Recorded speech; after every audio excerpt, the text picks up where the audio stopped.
Hello everyone, this is your friend Uzumkai Universe 2.0 and we are back in new fanfic. What if Naruto left Konoha and returned as the White Fox Emperor with an ultimate harem part 1? It was a bright day in Konohagakure and the Cage's family was enjoying it outside in the afternoon heat. Hey dad, check this out, a little girl screamed out happily as she lifted a blob of water about the size of a hand out of the water and molded it into a ball hovering in midair about a foot off the water's surface. This little girl was called Narumi Uzumaki Namikaze, who at this moment was about 8 years old. Who was already about 4 feet 7 inches, 4 foot 7 inches. It is going to be like this for my story. Means feet, means inches. She had a slim figure already, seeing as she has been training almost since she began to walk. Plus, how much fat could possibly be on an 8-year-old future ninja? Also, she had long red hair that was as dark as her mother's and crystal blue eyes that showed complete excitement. Her dad was heard laughing and then quickly bent down to tell her, "Good job, you will be the best kunoichi ever. Besides your mother, of course." With a big smile. After Minato says this, his wife shows up in the doorway looking proudly at Narumi as well. Too bad not everyone in the family was enjoying this moment. For Narumi's brother, who was only 5 minuets younger than her, leaned against one of the trees in their compound enjoying the shade until he looked up at his family. This boy was Naruto, the only one of the family that never actually considered himself to be in it. He was tall for his age at around 4 feet 8 inches with unruly golden hair and, like his sister, shining blue eyes. Course Naruto was in shape as well for an 8-year-old, except for the fact that he had several scratches that have yet to heal from the village's demon hunt that happened this morning. You see, both him and his sister have the 9-tailed fox sealed into them. Except that Naruto has the soul while Narumi has the chakra. Course everyone still only attacked Naruto for that reason, because they thought that Naruto would eventually become possessed by the fox. Che, my family, looks as happy as ever and they still don't even notice me. Too bad for them. If they won't help me train, then I will just continue to do it by myself in secret. Naruto thought to himself, then pulled out a small book called Sealing for Advanced Sealers, and began to read until it was finally time for supper.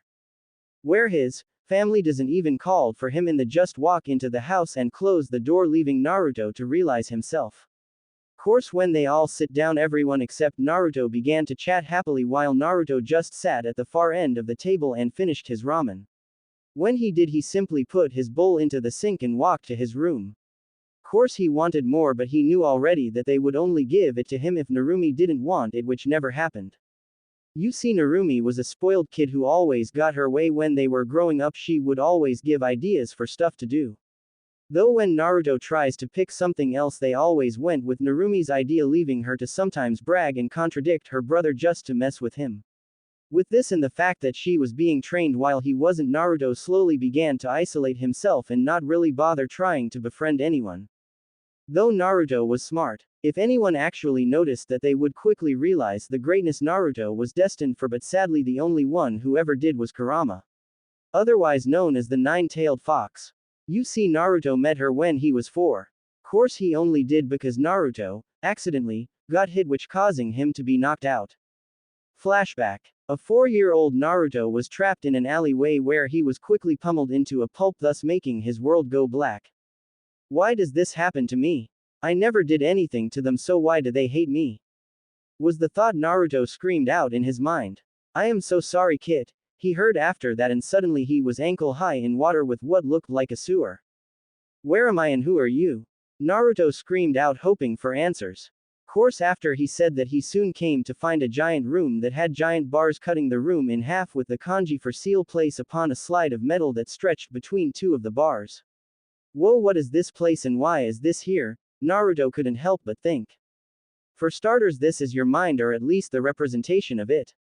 And these bars are here to keep me inside of you and still away from you. A deep voice told him that seemed to echo around the room.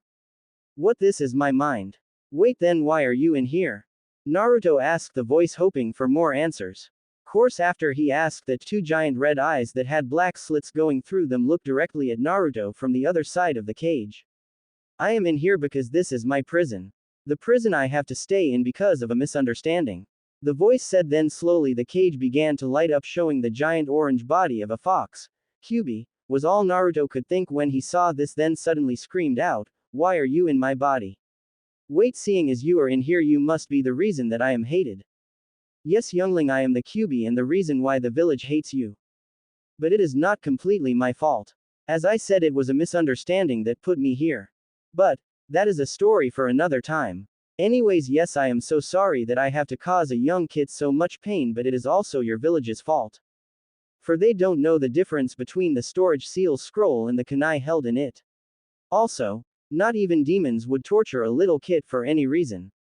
Still, I am so sorry," Kyuubi tells Naruto in a sad voice.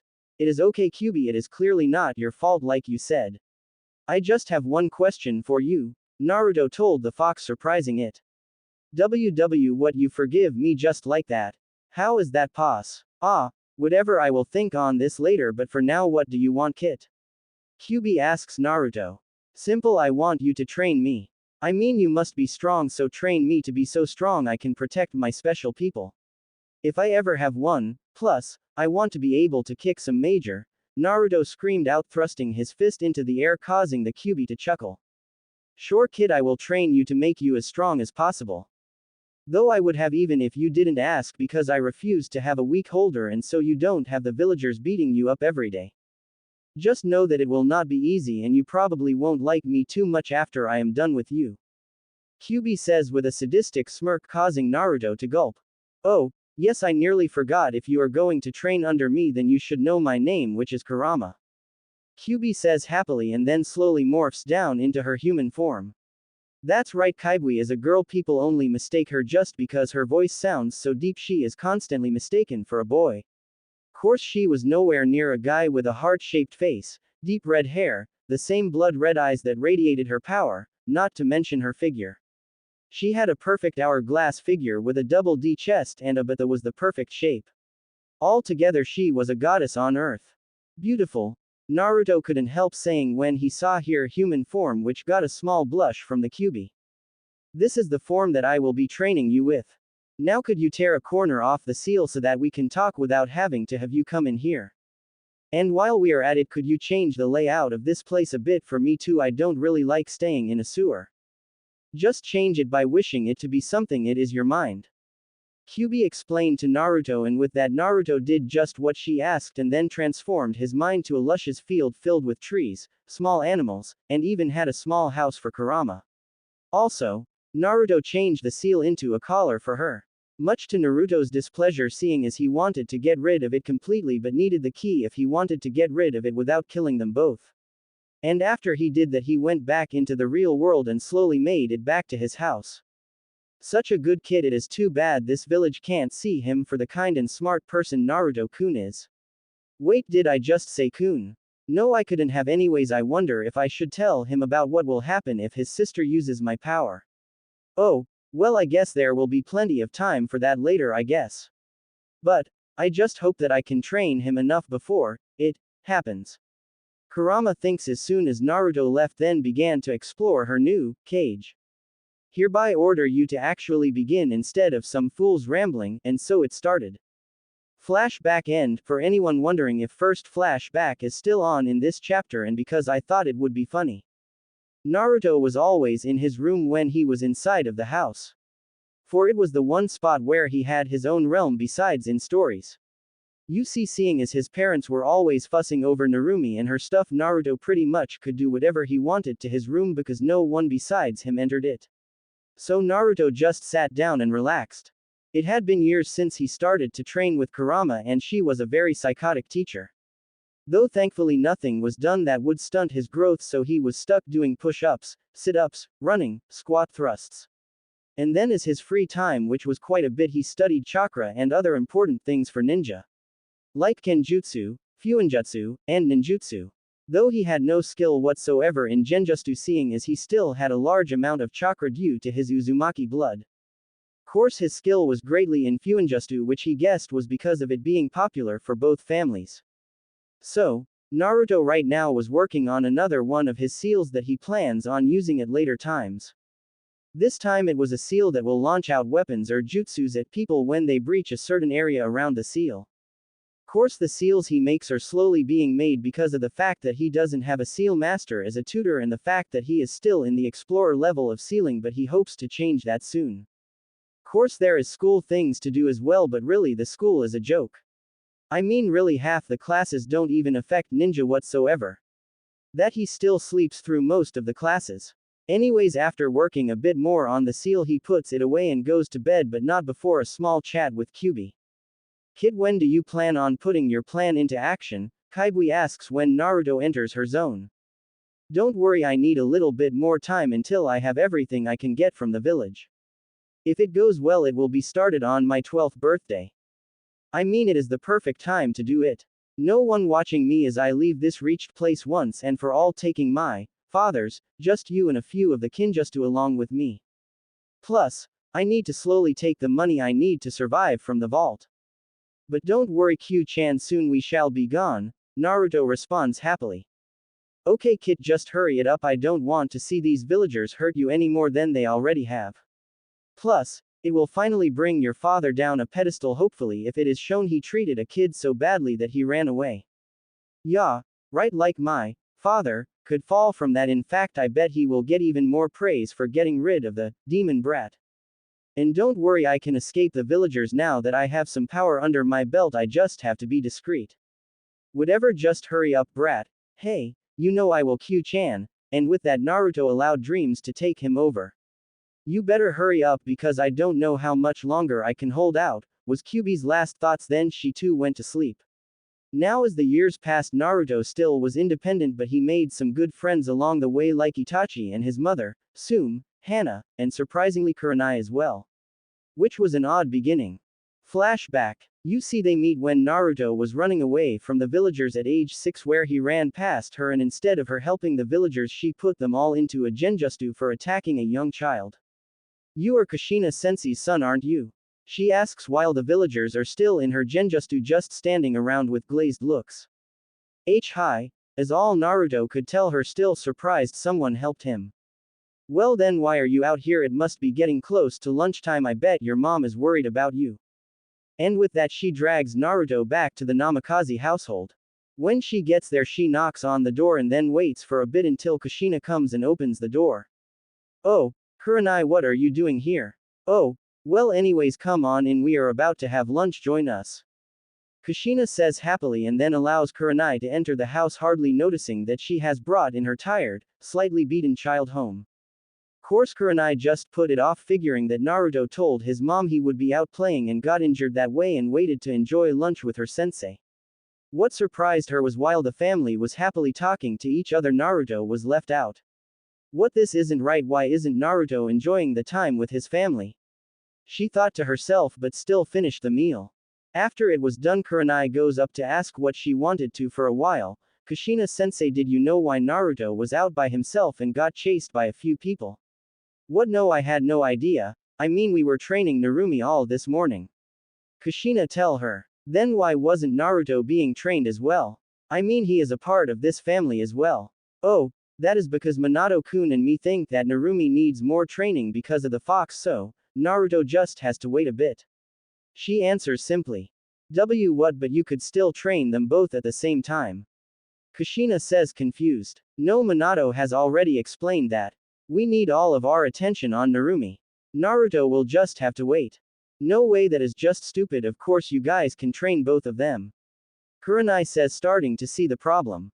Well, I have to agree with Minato this time, I mean the Hokage knows best after all. I mean he is our leader, Kushina says, fully convinced. That is just stupid. I mean this is obviously wrong. Naruto needs just as much attention as your other kid, Kushina sensei. Kurenai screams out. No, I have to go with Minato, he is, Kushina starts until interrupted. I don't believe this. You turned into what you hate, a fangirl. You are literally just hanging on everything he says. But you know this is wrong, I don't care if he is the cage, he still is wrong with this, and if you agree with him then that just proves just how much of a fangirl you are. Goodbye Kushina, Kurenai screams out, then leaves a surprised Kushina. That is the first time she hasn't called me sensei. As all Kushina could think as she watched Kurenai walk away from the house. Flashback end. After that Kurenai helped Naruto whenever she could and they quickly became friends. course no one else knew about this because Naruto wanted to make sure his friends weren't hurt by the village as well. Time warp. It is now the last year of Naruto and Narumi's ninja schooling. And of course Narumi's popularity has just increased as she aged and became more and more like her mother. She now 5 feet tall with her hair now braided into a ponytail traveling almost all the way down her back. She looked more womanly now still with her slim figure but now budding B-cup making her the most desired girl in the class. She always had to turn down dates from numerous guys and of course everyone liked her in the class. Though her real friends were Ino and Hinata. Though she now wanted to spend time with her brother. Narumi finally realized that Naruto was not really being treated more so she tried to spend more time with him but the other kids always go in the way and he would be gone before she could get to him. Though a few more people did try to be Naruto's friends but it didn't last. For they only became his friend to try and get his sister to notice them more so when Naruto found that out he quickly ignored all of them and from that point on just stayed to himself even more. Making him the only one who didn't try to go for what the class calls, the three goddesses. Meaning Hinata, Ino, and Narumi. For all three of them have become quite beautiful for their ages but sadly they never dated anyone leading a few people think that they went the other way and were secretly dating each other but had no proof. By the way both Hinata and Ino looks just like they did in the anime class. Just that Ino is not a hopeless fangirl and Hinata is not as shy. So, what is your plan this time Narumi? Ino asked. Course she just answered with a heavy sigh saying, I don't know all my plans have failed thanks to those stupid boys getting in the way I don't even know if he will accept it anyway. I mean what if he hates me already for totally ignoring him for so long? You see Narumi has been trying to spend more time with her brother for the last month but each try has failed. Well I am sure your next one will work out. Besides you are his sister he has to forgive you right? Hinata tells her trying to cheer her up. Yeah, you are right I mean we are family. Narumi says a bit happier but was really wondering, if he even thinks that he is a part of our family still with all we done to him. Well I will just have to make it up to him. You see Narumi still loves her brother except she finally got over what she calls her bratty years. And of course her friends decided to try and help her but the village is making it really hard seeing as they wanted to keep everyone away from the demon brat. Though she never really understood why they called him a demon while she had all the chakra of it. I mean wouldn't make more sense for the one with the power to be more like the demon. Was it possible that it could have been the other way around? Thinking that she leans back and looks at her brother who was sitting in the back row. Now Naruto has grown up quite a bit he became a muscular 5 feet 4 inches figure with his hair slightly longer golden hair looking more like his father. Except he added dark red highlights to his hair. Though he still has his sparkling eyes except that they now seem deep and cold. He looks so sad but how can I make it up to him? Wait. That is it let's see if I can get this to work. Narumi thinks happily and then silently waits for class to be over. Meanwhile Kushina was thinking along the same lines. She was shopping at a random store and she decided to buy something for both of her kids. I know Narumi would love this, grabbing a scroll on a new water just you. Okay then now for Naruto. Wait what does he like? Wow I am such a horrible mother I mean I know everything about Narumi but I know nothing about Naruto. Maybe we have been ignoring him. Well I will change that we are going to start training him in the family styles. Yes, that is perfect we will start him on their birthday in 2 days. And with that she walked out of the store after grabbing a random ninjutsu scroll and went to find Minato. Minato was sitting at his desk thinking of his family or more importantly the way it is not complete. I told Naruto I need to train his sister first but right now she is really good in the styles. Plus I am sure it will put him back into the family because we kind of were leaving him out of the group. So, I guess that I can tell him it will be his birthday present. Yup, that will make everything right again I mean who wouldn't want to learn our clan's skills.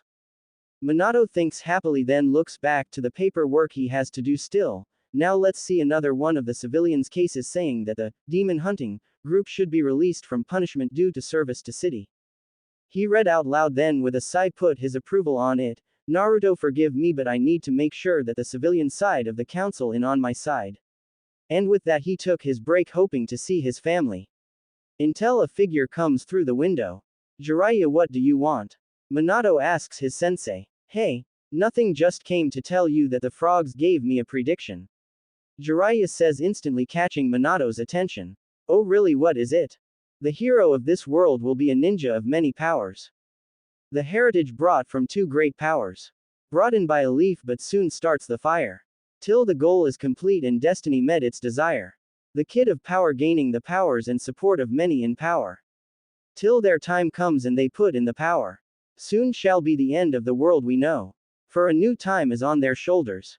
Brought up from the dark of the world, soon the light shall breach and beat. Jiraiya reads off of a scroll he has and then put the scroll away. Now the frogs want this kid as their summon, so is it okay if I give Narumi the chance to become their summoner? Jiraiya asks, already knowing the answer. So, you really think that it is her? As all Minato says. Of course I think it is her. She is from you and Kushina are probably the strongest ninja in the village, so I am pretty sure it is her. I mean, who else could it be? He said like it should be obvious. Whatever, if you want to go ahead and give it to her if you want, but it is her choice to actually sign it. And with that Minato finished his work a bit more and left for his homemade meal. At the house, Kushina decided to talk to her husband. Honey, I have been thinking about Naruto, Kushina tells Minato. Really, so have I. Really, so, what have you been thinking about? Kushina asks. Well, we have been ignoring Naruto for way too long, so how about we start his training in our styles and justice? What do you think? I was just about to suggest the same thing, so let's just wait for the kids. And with that they started to make dinner together until they finally heard the door open up. Hey mom, dad, I am home. Narumi says loudly. Welcome home, honey. Do you know where your brother is? Kushina asks happily. You mean that he wasn't home already? He was gone from school before I could even try and find him today. Narumi says. So, they decided to wait for Naruto, and while they did they filled in Narumi on their idea, which brought up Narumi's mood. It took a while, but soon the door was heard opening again and they saw an injured Naruto walk through the door. And Kushina surprised him by screaming out, Naruto, what happened?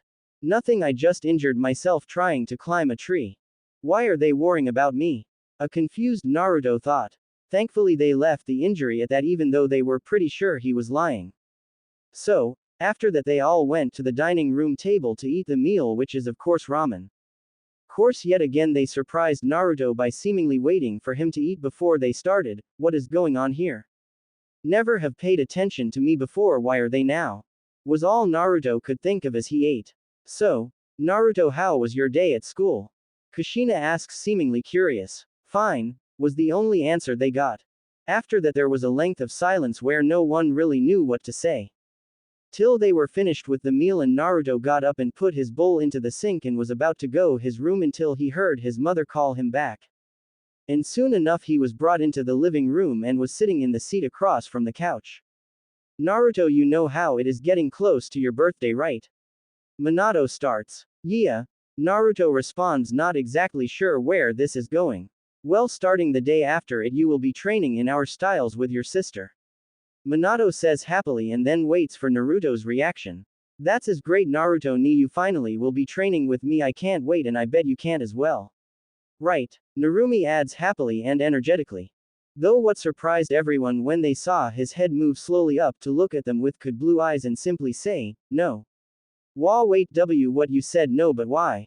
I mean, our family's power is wanted by so many and you would be one of the few to learn it. Minato stutters out in disbelief. I asked you when I was younger if I could learn them and you told me no. In fact, I asked several times, so finally I got over you guys. And if you didn't understand that, let me simplify it for you. I don't want to learn anything from you anymore. Naruto spits out at them, leaving them stupefied. What, how is it possible for there to be a person not wanting to learn mine and Kushina's styles? I mean, we are the two most powerful ninja here, so of course people will want to train in our style. But our own son refuses. How is that possible? Minato was screaming in his mind. Hey, I bet he wasn't expecting that, EHQ-chan. Naruto says happily. Yes kid, I mean they have not treated you well all your life, but now they want to make it up to you. So, what are you going to do now? I mean, are we still going with the plan? Kyuubi asked. Yes, of course we are. I mean, they had years to get to know me and now they want to get to know me. Hell no. Our plan moves on as scheduled and soon we both will be gone from this horrible place. Naruto tells her a bit irate. Oh wait, I almost forgot to ask, when do I get that surprise you told me about Q-chan? Naruto, I have already told you several times you will not get it until just before we leave, Kyuubi says, being a bit annoyed. Sigh. Fine, I will wait, Naruto says, disappointed, which tempted Kyuubi into telling him, but she refrained from doing it because that secret was a bit too big. Sorry Naruto-kun, but I can't tell you about it because I don't want you to know that I plan on using all of the energy I have left in this zone. After that I have no idea what will happen to me, but at least I will give you a fighting chance in this world. And after that Naruto went back to the real world where all his family was still in shock, so apparently he wasn't gone too long. Well, if that was all, good night Kushina-san, Minato-san, Narumi-san, Naruto say, clearly forcing himself to have a neutral tone in his voice as he gave a quick bow and then walked to his room. Leaving his family in utter shock, seeing as he not only didn't want them to train him but he also just acted like they weren't a family. Has he gone that far into depression? Kushina and Narumi ask themselves. Wait, this couldn't be my fault for letting the village take their hatred out on him. I mean, the village can't be that bad on him, right? Yeah, he is probably in shock of such an amazing opportunity. Minato thinks to himself. And with heavy hearts for the girls and a knowing smirk from Minato, they all went to sleep as well. After all this, they tried several things to interact with Naruto, which all failed, leaving them even more upset. While Minato just waited patiently for Naruto to come running up to him, begging to learn his style. Finally, it was the night before. Finally, after what seems like ages, I not only have the perfect escape plan but I have the perfect time as well. Naruto thinks happily as he was about to fall asleep until he heard Kyuubi tell him to stay up. What do you want, Kyuubi? Naruto asks her, seeing as he wanted to get some good sleep before he had to go. Kid, it is not only time for your present but also I will tell you my actual name. Kyuubi tells Naruto sadly. What, but you told me it was Kurama? Question mark. Why did you lie? Naruto quickly asks, wondering if she didn't trust him. This is why I was postponing. You see, Kurama is the name I got when I became the Kyuubi. It is given to each new Kyuubi for an unknown reason. Though I personally think it is because those old coots don't want to learn new names. And before you ask, yes, the Kyuubi has changed, but it is only after every 100,000 years. And no, I will not tell you my age. You never ask a girl that. Hey, just wanted to add that if a girl reads this, take it as you want, but I mean no harm. Anyways, for real names, they are only given to the few you trust, and you are now one of them, Naruto-kun, so my name really is Natsui. For your gift you need to go into your sister's room without waking her up. What are you trying to get me to do? Naruto screams out with a small blush on his face. Sigh. When did you get so perverted? Anyway, no, I need you to reach my sealed demon chakra. And to do that you need to allow me to take over your body while touching her seal. Oh, was all Naruto could say, then went to his sister's room to do what Kyuubi asked him to do. When he entered her room, he saw her crunched up into the smallest ball she could. Plus you could clearly tell that she was crying for quite a while. Man, I feel like I should comfort her. Wait, what am I saying? She is one of the ones that made me want to leave. Naruto thinks as he rolls her over so he could slightly and touch the seal. Almost immediately after, Naruto's subconscious was pushed back and Natsui was in charge. Okay, then now that we are this far, I will tell you my plan. Seeing as you can do nothing about it, I plan on using the last bit of my retained energy and some of my chakra from her to give you a bloodline. Natsui said with a sad smile. What? And no, I don't need a bloodline. Why don't you just stay with me and that would be good enough? Naruto asked, hoping to change her mind. So sweet. But no, I need to do this. You see, even if I didn't give this to you, I would only last about another month before I went away anyway. You see, a soul is not meant to be away from its chakra, so I have only been surviving by the chakra I collected from the chakra residue I left and a bit from the death, seeing as she decided that it wouldn't be right for me to go back into hell without all of my chakra. Besides, now that I am in control, you can't stop me, so goodbye, Natsui said, looking about ready to cry. I am sorry, Naruto-kun, I wish I could have stayed with you, but I can't. Besides, even I don't know what will happen after this, Natsui thought, then began her ritual. Soon after she started the seal on Natsumi, leak out a bit of demon chakra that traveled up Natsui's, Naruto's arm and dispersed around his body. After about 5 minutes of this, Naruto started to feel the energy pool up inside of him, making him feel his chakra coils increasing and his very DNA being transformed. Though it was not the easiest thing to go through, so in his mind Naruto was screaming in pain as he felt the chakra burn at his very essence, changing everything so slow that it seemed like an eternity. Till finally it stopped. And Naruto finally looked around Natsui's room, which was quickly crumbling away, and on the other side of the room was a semi-transparent Natsui. Natsui, please don't leave me, Naruto says, tearing up. I am sorry Naruto-kun, but I had no choice. It would have come to this eventually, so why not when I can give you something for it? Now don't get sad, I have managed to unlock the Uzumaki's rarest bloodline, the Rinnegan. Now you need to master it yourself, but I left a scroll on it in your room, seeing as I was kind of taking you over when you gave me consent while you were semi-awake. Now the scroll is under your bed, hidden under a floorboard. Now, go, goodbye, Naruto-kun, Natsui said as she faded away from Naruto's mind. Goodbye Natsui Hime, was Naruto's last thought until he brought himself back to his room and fell asleep. When Naruto woke up, he sat depressed for hours until it was close to the party. Well, I might as well continue the plan. I will mourn for her later when I am free, just like she would have wanted. Naruto thought, then went downstairs to get ready for their party. So, Naruto went to the bathroom and was surprised what he saw in the mirror. In the mirror was his regular face, but his eyes, instead of being blue, were a dark purple, and there was a single black ring going around his pupil. So this is Rinnegan EH. Oh wait, that's right, I need to get that scroll and study how to use my last gift from Natsui. Naruto thought, then after getting cleaned up ran into his room to pack everything he needed up into a giant scroll and wrote his final note to his family. Course he had to wait until the party started to get his time to leave. And of course the party started with everyone focusing on Narumi without even thinking about Naruto, except for a few who planned on giving him their gifts to him later. Well, that is all I need. I can hear the party starting now. It is time to go, Naruto told himself and started to walk to his window, leaving a sealed envelope on his bed. And without turning back, he jumped out his window without an emotion shown on his face and didn't even turn around. Goodbye, my friends, he thought as he pictured the few people in the village he cared about.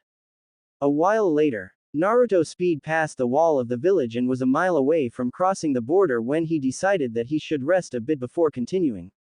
Meanwhile, at the party, everyone was having a lot of fun at the party until it was time for the gifts, which were plentiful. Though most of it was just toys and other things Narumi wanted, there were also ninja stuff for her as well, till finally she got to Jiraiya's gift to her.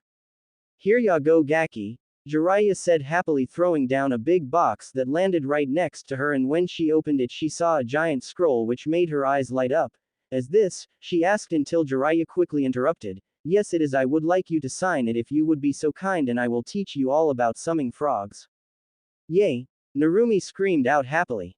Can one-chan sign it as well?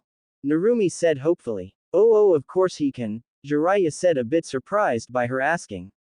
Yes, now he will have to train with me, then I can finally apologize to him, Narumi thought in pure bliss.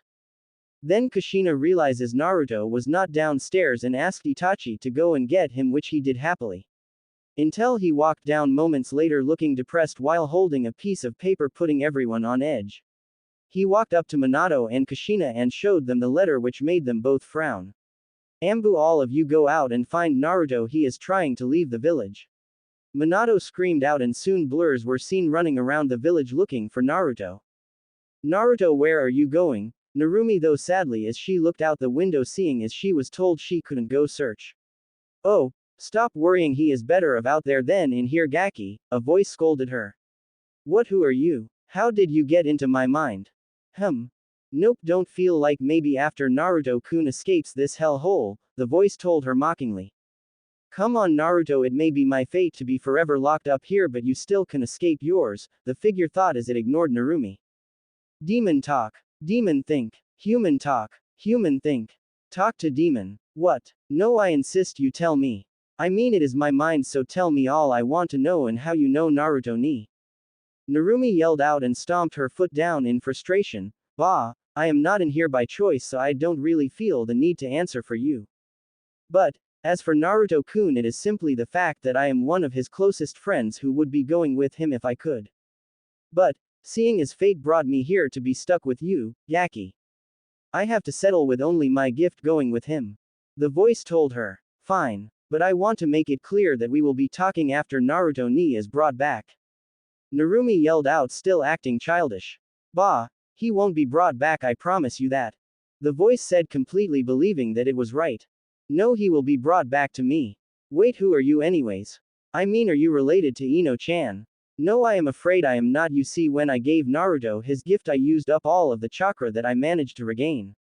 Seeing as chakra regeneration is very slow when you are in seals. Anyways, I didn't know what would happen to me after that, but apparently something brought me to the largest reserve of my chakra. So we are stuck with each other. The voice told Narumi. KKQB. In the blood, well soul, you get the point, QB says with a sneaky smile on her face. What? How? Wait, if you are here, does that mean that bro is dead or something? Narumi started freaking out. Baka human, I just told you I came here because I used up all my chakra I had in him. Besides, it is not like you ever cared about him anyways. QB spat at Narumi. WWH, what I cared about him. I mean, I just realized how bratty I was acting to him about a year ago and have been trying to talk to him several times but either got too nervous or got stopped by fanboys. I mean, I was just about to tell him how I felt today right after the party.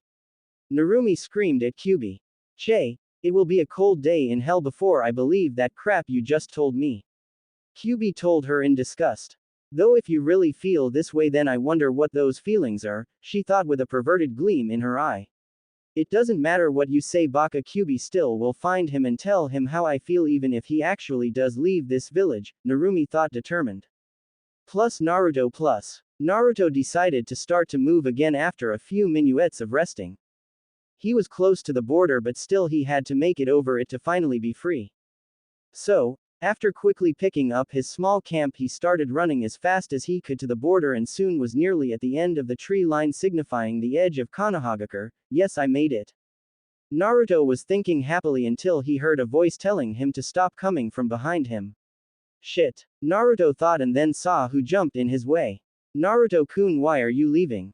Kurenai called out, crying. Sorry, but this village is not for me. You and the gang will always be my friends, but I just can't handle the villagers' crap anymore. So, please let me go, Kurenai-chan. Naruto said, really hoping she would let him, seeing as he really didn't want to fight her. Fine, Naruto-kun, if you really think you have to leave I will let you, but if you forget about us I will make sure I come and put you under a genjutsu even you can't get out off. She told Naruto, still crying a bit. Wow, I really need to figure out a good way to give off emotions and other random stuff. Man, you really don't realize what you will need until you actually start one. Oh, yeah, and this one is so annoying because I keep wanting to write in first person due to the last story I was working on. Thank you, and I promise that I won't forget you all. Please tell everyone I will miss them. But, this is something I need to do, Naruto said, and with that he ran past Kurenai and officially crossed the border, leaving his old life behind him. Plus 2 months later. Man, it has been a long time since I saw some action. Naruto told himself as he did some early morning stretches. Then he quickly went down to the river and took a quick bath and got ready. Course, as soon as he did, he heard a loud group start making a lot of noise and decided to check it out. Plus with the group plus. Ha ha ha, what a good haul we got from that last village. I mean, look at all of this alcohol and food. Not to mention all of the entertainment we found. A random thug told his friends who were all sitting in a circle as he pointed behind him at the cage on wheels where there was about 24 girls sitting in ripped clothing, cowering in fear as close to each other as possible. Their ages ranged from what seemed to be 12 to about 30. After the guy said that, his group laughed with him, utterly terrifying the girls. Oh, no, why did this happen to us? One of the girls whispered to herself while holding her legs close to her body. Shish. Don't worry, I am sure some knight will save us just like in the tales we were told. Another of the teenagers whispered to her. Bah, you can't hope for that, girls, just face it, we are going to live the rest of our lives being these sleazeballs' personal toys. One of the older ones whispered rather coldly. And with that they all started to whimper a bit until a bottle shattered on the bars. Hey, shut up in there, we will give you something to make noise about later. One of the guys said with a lustful smirk on his face. Actually, I think I am going to go for the first pick if you guys don't mind. One of the other guys tells the group, then opens the cage and pulls out a 13-year-old from the cage by the hair and began to walk out into the clearing a bit more. He then threw her to the ground and told her happily, "You better be ready for your wood to be rocked." And was about to go up to her when he suddenly found a kunai piercing him between his eyes, immediately killing him, leaving him to fall on a screaming girl whose eyes were open in shock and horror. What the just happened? One of the other guys screamed out when he saw his teammate die. Then he saw a figure come out from on a tree. Huh, that must be that did that, let's get him. He screams out and then they all go after the figure. Plus Naruto Pav plus. Naruto was in a tree watching the group drink and looked on in utter disgust. Then he saw that they were dragging out a girl and decided he need to help, and with that he threw his kunai at him and hit him dead on right between the eyes. And with that he ran into battle. Course he was a ninja, so they didn't stand much of a chance, so he just went right into them holding two kunai. And just started to slash at them. Right when he got up to the first one, he under a sword slash aimed to cut him in half.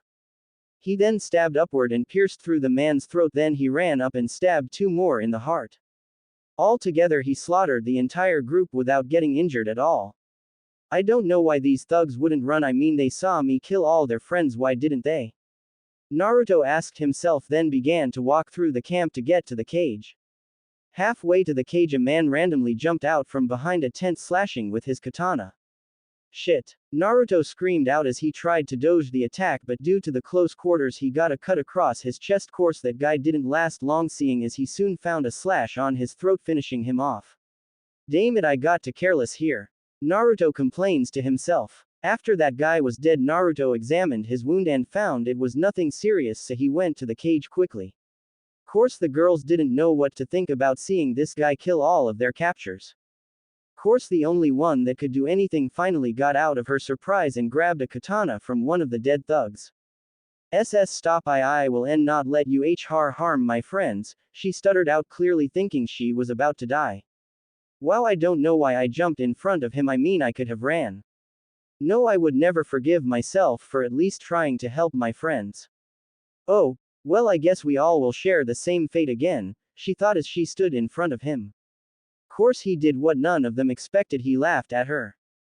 Why are you laughing at me? I am serious. I will kill you if you try anything.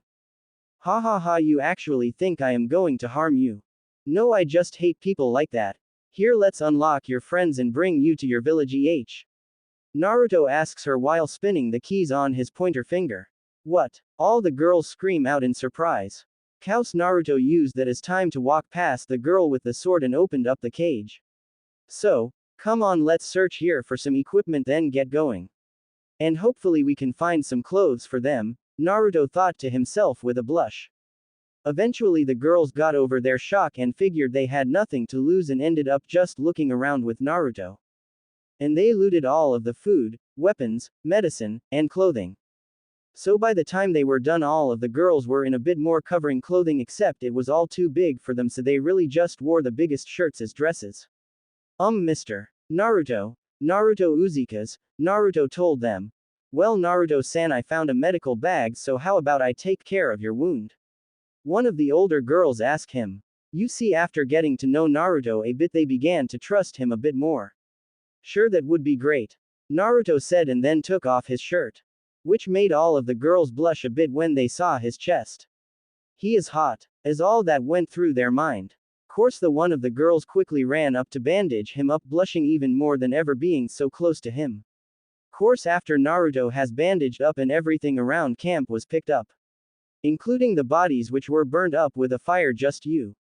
It was already getting late, so they all went into the remaining tents and fell asleep. Man, I wish I could see Natsui-chan again. I wonder what happened to her. I hope she is still okay, but I guess I might never know, Naruto thought, and then went to sleep. When Naruto woke up, he tried to move and found his arms had something heavy on it and looked to find two girls with their heads on his arms. What the I don't remember getting into bed like this, Naruto thinks to himself, and then found the girls starting to wake up. What happened here? Naruto asked groggily, making both of the girls get a bright red blush. Well, you see, we heard rustling in the forest and got a bit scared, so we can to get you and sort of accidentally fell asleep again. One of them told him, "Please buy it, I really don't want to tell you that we just wanted to thank you for helping us and found you asleep." They thought as she told him that. Wow, what a simple lie. Ah, well, not that it matters much to me, Naruto thought and left it at that. Hey, what were you three doing? One of the older girls said as she saw the three walk out of the tent, making all of them blush up a storm. No, nothing happened, Naruto told her, completely embarrassed. After that, they all left to get to a nearby town that the girls came from. Finally home, one of the girls screamed out, "Wait here and I will make sure they are safe just in case," Naruto told them, and then walked ahead of them until he heard. "Stop right there," one of the other villagers screamed out when they saw Naruto. The whole town then came up to Naruto holding all they could get as weapons. So, they had pitchforks, kitchen knives, and other farming tools. "We won't another one of you bastards take any more of us, our girls," one of them screamed out. "Wait, I am no," Naruto tried to explain until he was interrupted by one of the remaining girls. "Where is my daughter?" After that, they were all about to attack until they heard a girl scream out, "Stop." And then they saw the girls come out of the trees, and then they all ran up to the girls. "Are you all okay?" "Yes, we are fine, thanks to Naruto-kun," the girls said. "Naruto-kun? Who is that?" "Oh, well, we will thank him later, but for right now just hold on while we protect you from this guy," one of the guys tells the girls, making everyone sweat drop. "Wow, we really have a smart guy here, don't we?" Everyone thought until one of the girls spoke up. "No, you idiot, he is the who saved us." "Oh, sorry then, guy," the guy said, rubbing the back of his head, making everyone sweat drop again.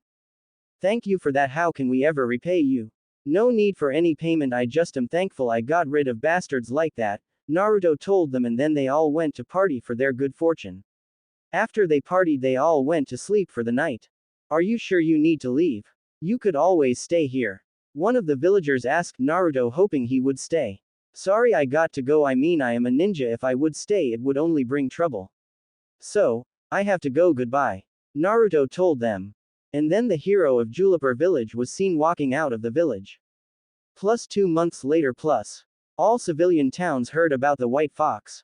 A man who saves all who need it when thugs or someone else comes to harm the innocent.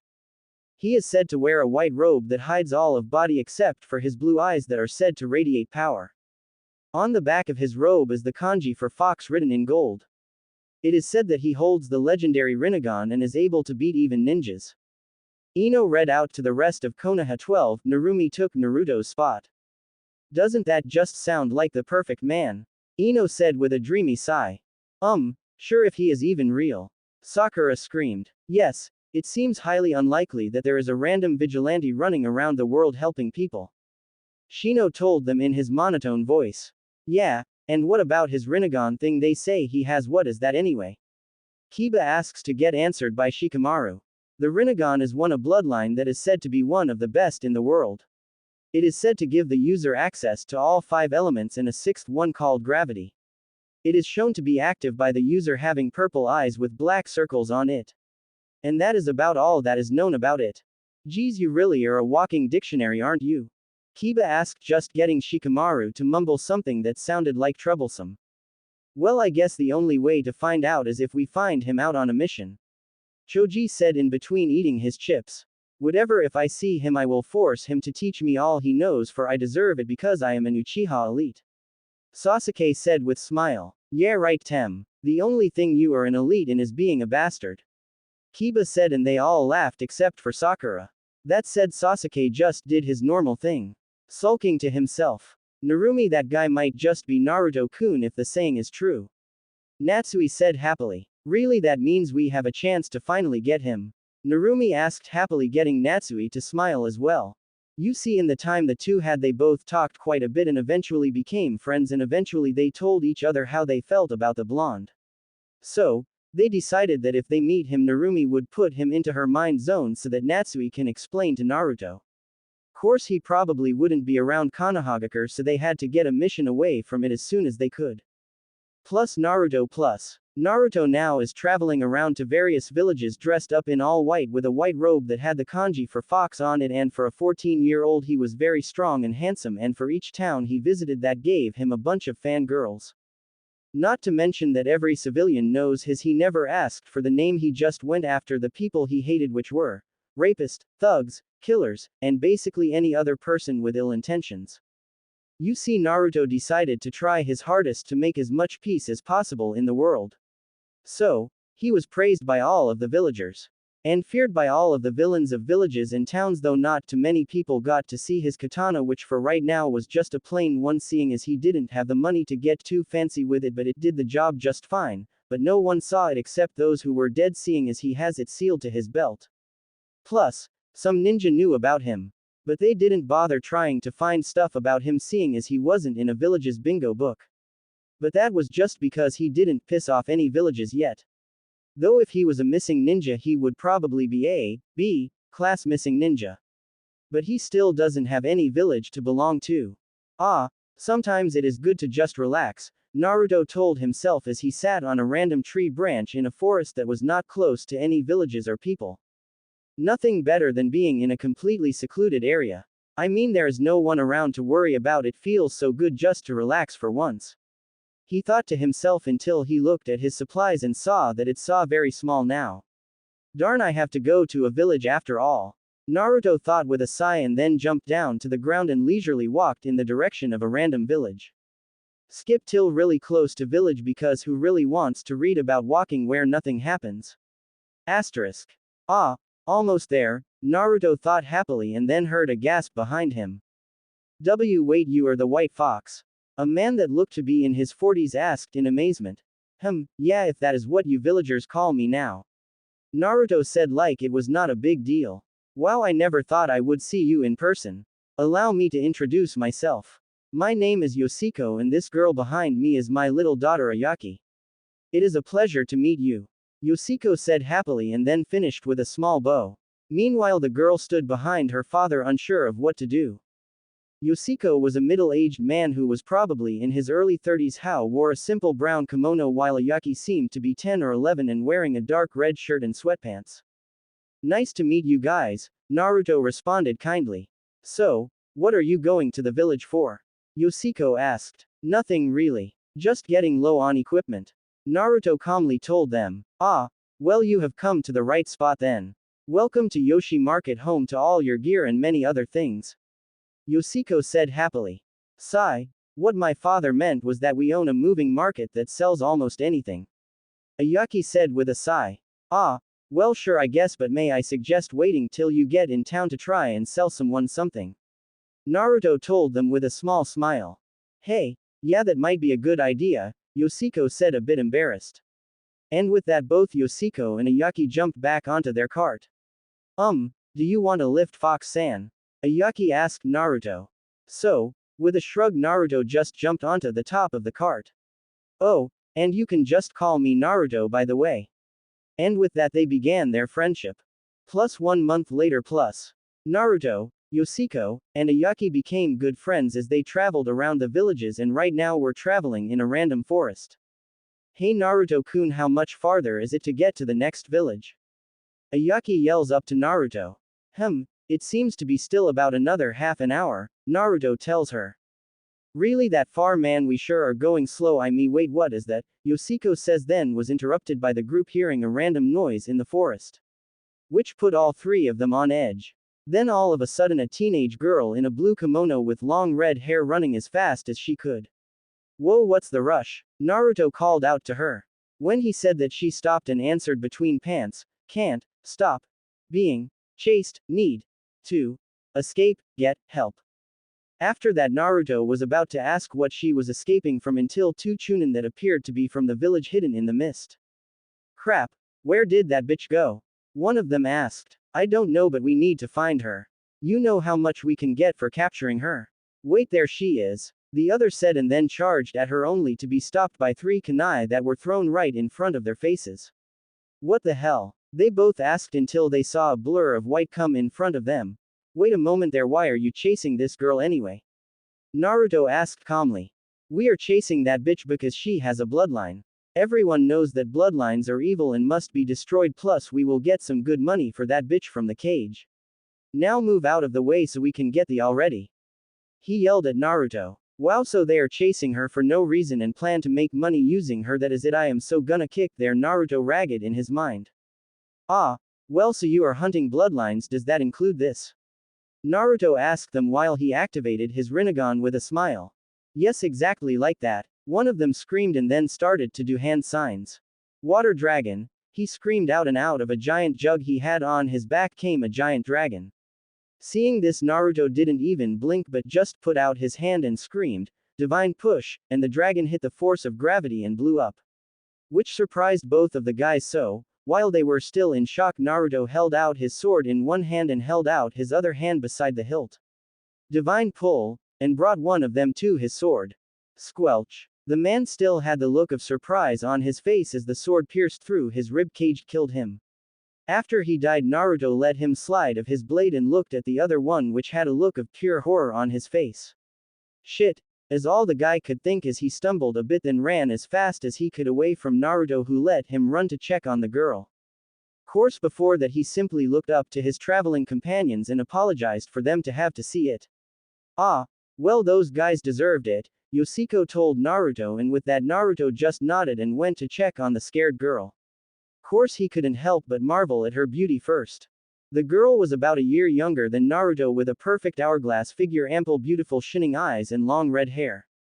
She was a true beauty to see and he couldn't help but blush a bit. Are you okay? Naruto asks her sincerely. I am okay, she tells him, still a bit surprised by what happened. That is good. Now can you tell me your name? Naruto says kindly. This guy just got rid of the people that chased me. He must be really strong. Though can I trust him? Ah, well, I guess I can't really beat him or flee from him because of his strength. So, I guess I can only try and get him to the Mist's rebellion. I hope he does. It will be nice working with a hot. Wait, what am I thinking? I just met this guy and I am already thinking of him as boyfriend material. What the hell am I thinking? She thought to herself and then decided to try and befriend him. My name is Mai. She finally told him. Ah, well, my name is Naruto. So, why were those guys chasing you anyways? Naruto asked her.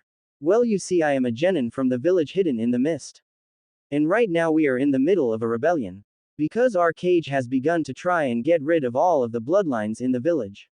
So, as with bloodlines, and those who agree with us are trying to overthrow the cage to rebuild the village back to its former glory. So, will you please help me, Naruto-kun? Mai asked him hopefully with the puppy dog no jutsu. Yeah, I would hate to see a bastard rule over an entire village, so I will help you in the rebellion. Naruto told her after taking the time to think about his options. Then Naruto turned to the rest of his group. Sorry, guys, I just have to do this. I promise I will see you guys again eventually, so after I bring you to the next village I have to leave to help. Are you kidding me? Here we have to go with you. I mean, this guy sounds really bad, so he deserves to be taken out of his position. Besides, it has been a dream of mine to just have a store in a single village and settle down.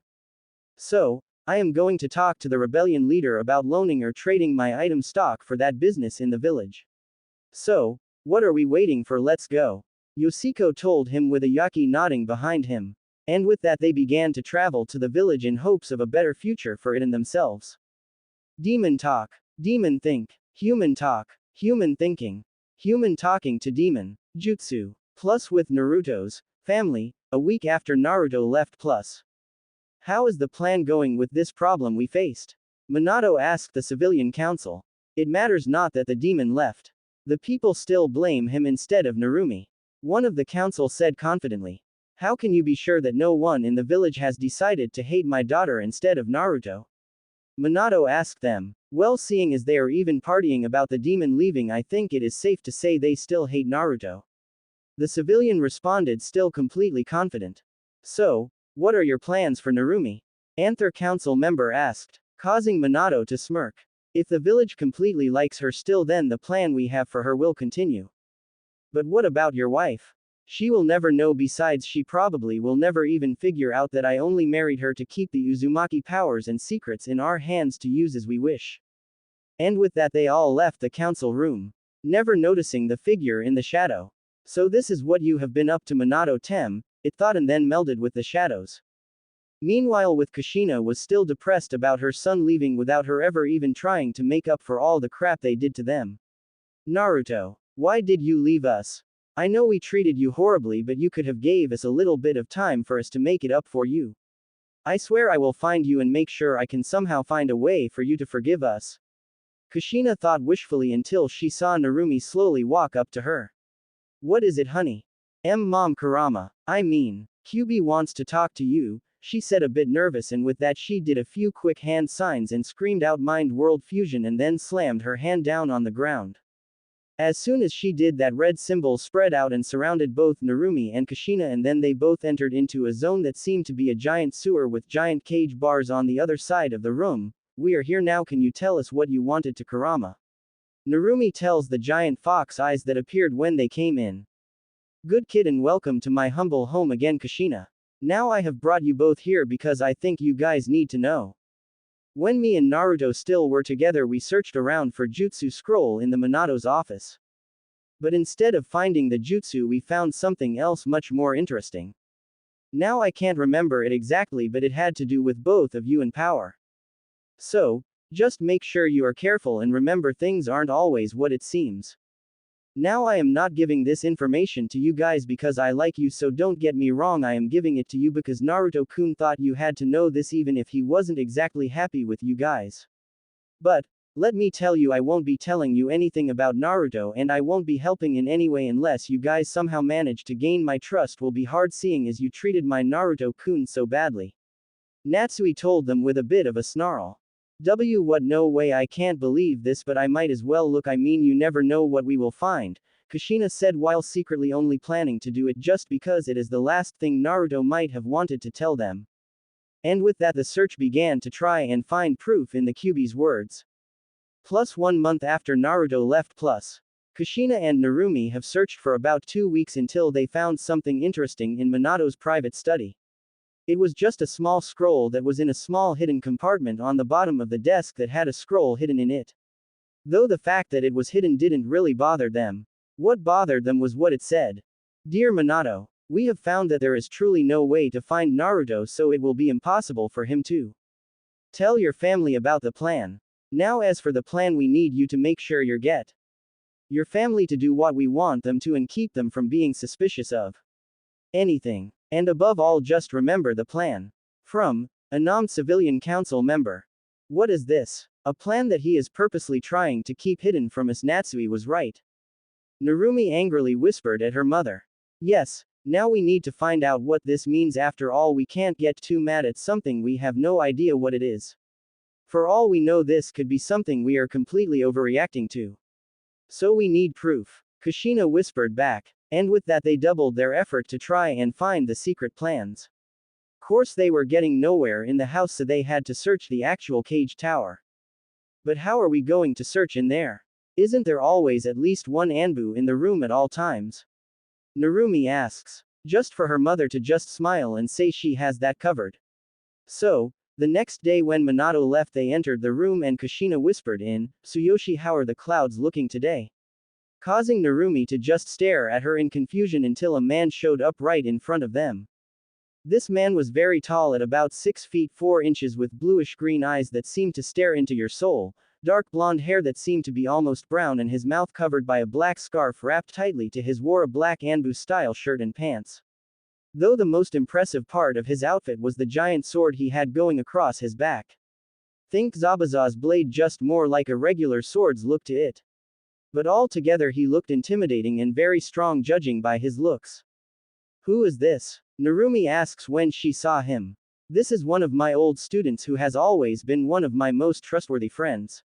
I mean, he is practically family to me. Kushina told her happily, causing Tsuyoshi eyes to light up a bit in happiness. So, you are going to let us search in here? Narumi asks. Yes. As long as you make sure that it looks the same. I don't want to get in trouble, but I have to help Kushina-sensei when she needs it. Tsuyoshi told them in a rather neutral tone of voice. Thank you, Sui-kun, Kushina says, and then walks by him to begin to search. They searched for about 30 minuets thanks to Kushina's scanning jutsus until they found a secret scroll that looked suspicious. So, Kushina used her skills in seals to crack the seal and began to read after decoding it. Plans for Uzumaki Kushina and her daughter Namikaze Uzumaki Narumi. Seeing as the Uzumaki clan is so strong, we must make sure that it stays in the Hidden Leaf Village. This must be done by any means possible. Right now we are working on having our top shinobi, Minato Namikaze, seduce the last Uzumaki girl Kushina Uzumaki. Also know to hold the nine-tailed fox, also making it necessary for us to keep her here. Kushina was shocked to say the least. Her love Minato Namikaze actually didn't love her. He only married her because of her power. She was mad to say the least. All that was on her mind was anger and screaming out, how dare he do that to her. Though after a while she continued to read. New entry. We have succeeded in seducing the demon Kushina, and Minato has even had 2 kids with her. Now that is perfect for us, seeing as if they were strong, and then teach the strongest ones to become weapons for us when they become chunin. Update. Naruto seems unfit to be a strong one, and now that we had to put the demon into both of them, with Kushina somehow surviving death by the extraction of the demon. Though the village needs to know what happened, so seeing as Naruto seems to be the weaker of the two, we will use him as the scapegoat and allow the village to torture him for payback for what the demon has done. Update. Narumi is doing great, but if we are going to use her to keep the Uzumaki clan alive, we need to get her to breed with the strongest upcoming ninja named Sasuke Uchiha, but we will wait and hope that they get together without our help. Update. Naruto has left the village and managed to get past the border without getting caught, leaving only 2 Uzumaki left. So, we need either Kushina or Narumi to either breed another Uzumaki kid or donate their eggs for later fertilization. After that we can use them both for strong ninja on the front lines of battle. Also, we will try and force the Uchiha and Uzumaki kids together to just breed already. Then we can get rid of the future traitorous Uchiha and keep the others. Course this needs to be done fast, or else it might be too late. If worst comes to worst, we can always just use a few of Danzo's mindless minions. Kuchino was beyond mad after reading this course, so was Narumi. The only thing they cared about for them was breeding due to the Uzumaki's power and abilities. So, right then and there they both decide that they will no longer be with Minato and try and live on their own, but before that they had to get prepared. Plus 1 week later plus. After getting a document from the Fire Lord and enough money to buy a house and support them for a while. So she went to tell Minato the good news.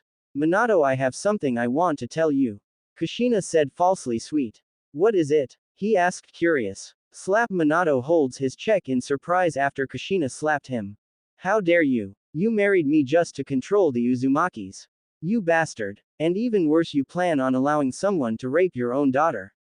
You sick bastard, I don't want to ever see you again, and you can't touch me, seeing as I have documentation allowing me to start up the Uzumaki clan's headquarters here without someone butting in, namely you. Now goodbye Minato Tem. Kushina yelled at him, and then both her and Narumi left the house, leaving a shocked Minato standing there. Plus week later plus. Kushina and Narumi set up their clan, which was really just a house that they shared with a few of Naruto's old friends and a few of their friends so that they all could support each other. Course with this group they don't take kindly to someone with bad intentions to come at one of them. They were immediately sent away by the rest of the group, thus having their clan being nicknamed the cold-hearted princesses of the leaf. Course the youngest of these was Narumi, who of course had to still deal with fanboys, especially Sasuke, who was told that if he wanted his clan to get stronger he should try and marry a Uzumaki. Course all of the other Uchiha except for about 24 were killed by a group of random missing ninja who were privately killed off, leaving no one to think otherwise. Though that didn't stop the male Uchiha to be bastards, even Sasuke, who, somehow, was placed on a team with 2 girls and Kakashi as their sensei, who just happened to know a lot of jutsu for Narumi and could train Sasuke to use his Sharingan. Wonderful, I left my father's house and name and he still is trying to make me a weapon and me of. Damn it, I wish I could have just went with Naruto when he left, then I could easily make it up for him. Narumi thought with a sigh. Don't worry kid, I will make it so you can try and gain his trust. You just need to keep believing we will see him again and hold out here until you and your mother can leave this place as well. I mean, that is why you put on the Uzumaki's headband and not the hidden leafs, right? Natsui told her, trying to cheer her up a bit. Course all it got was a large sigh. I wonder what Naruto is doing right now.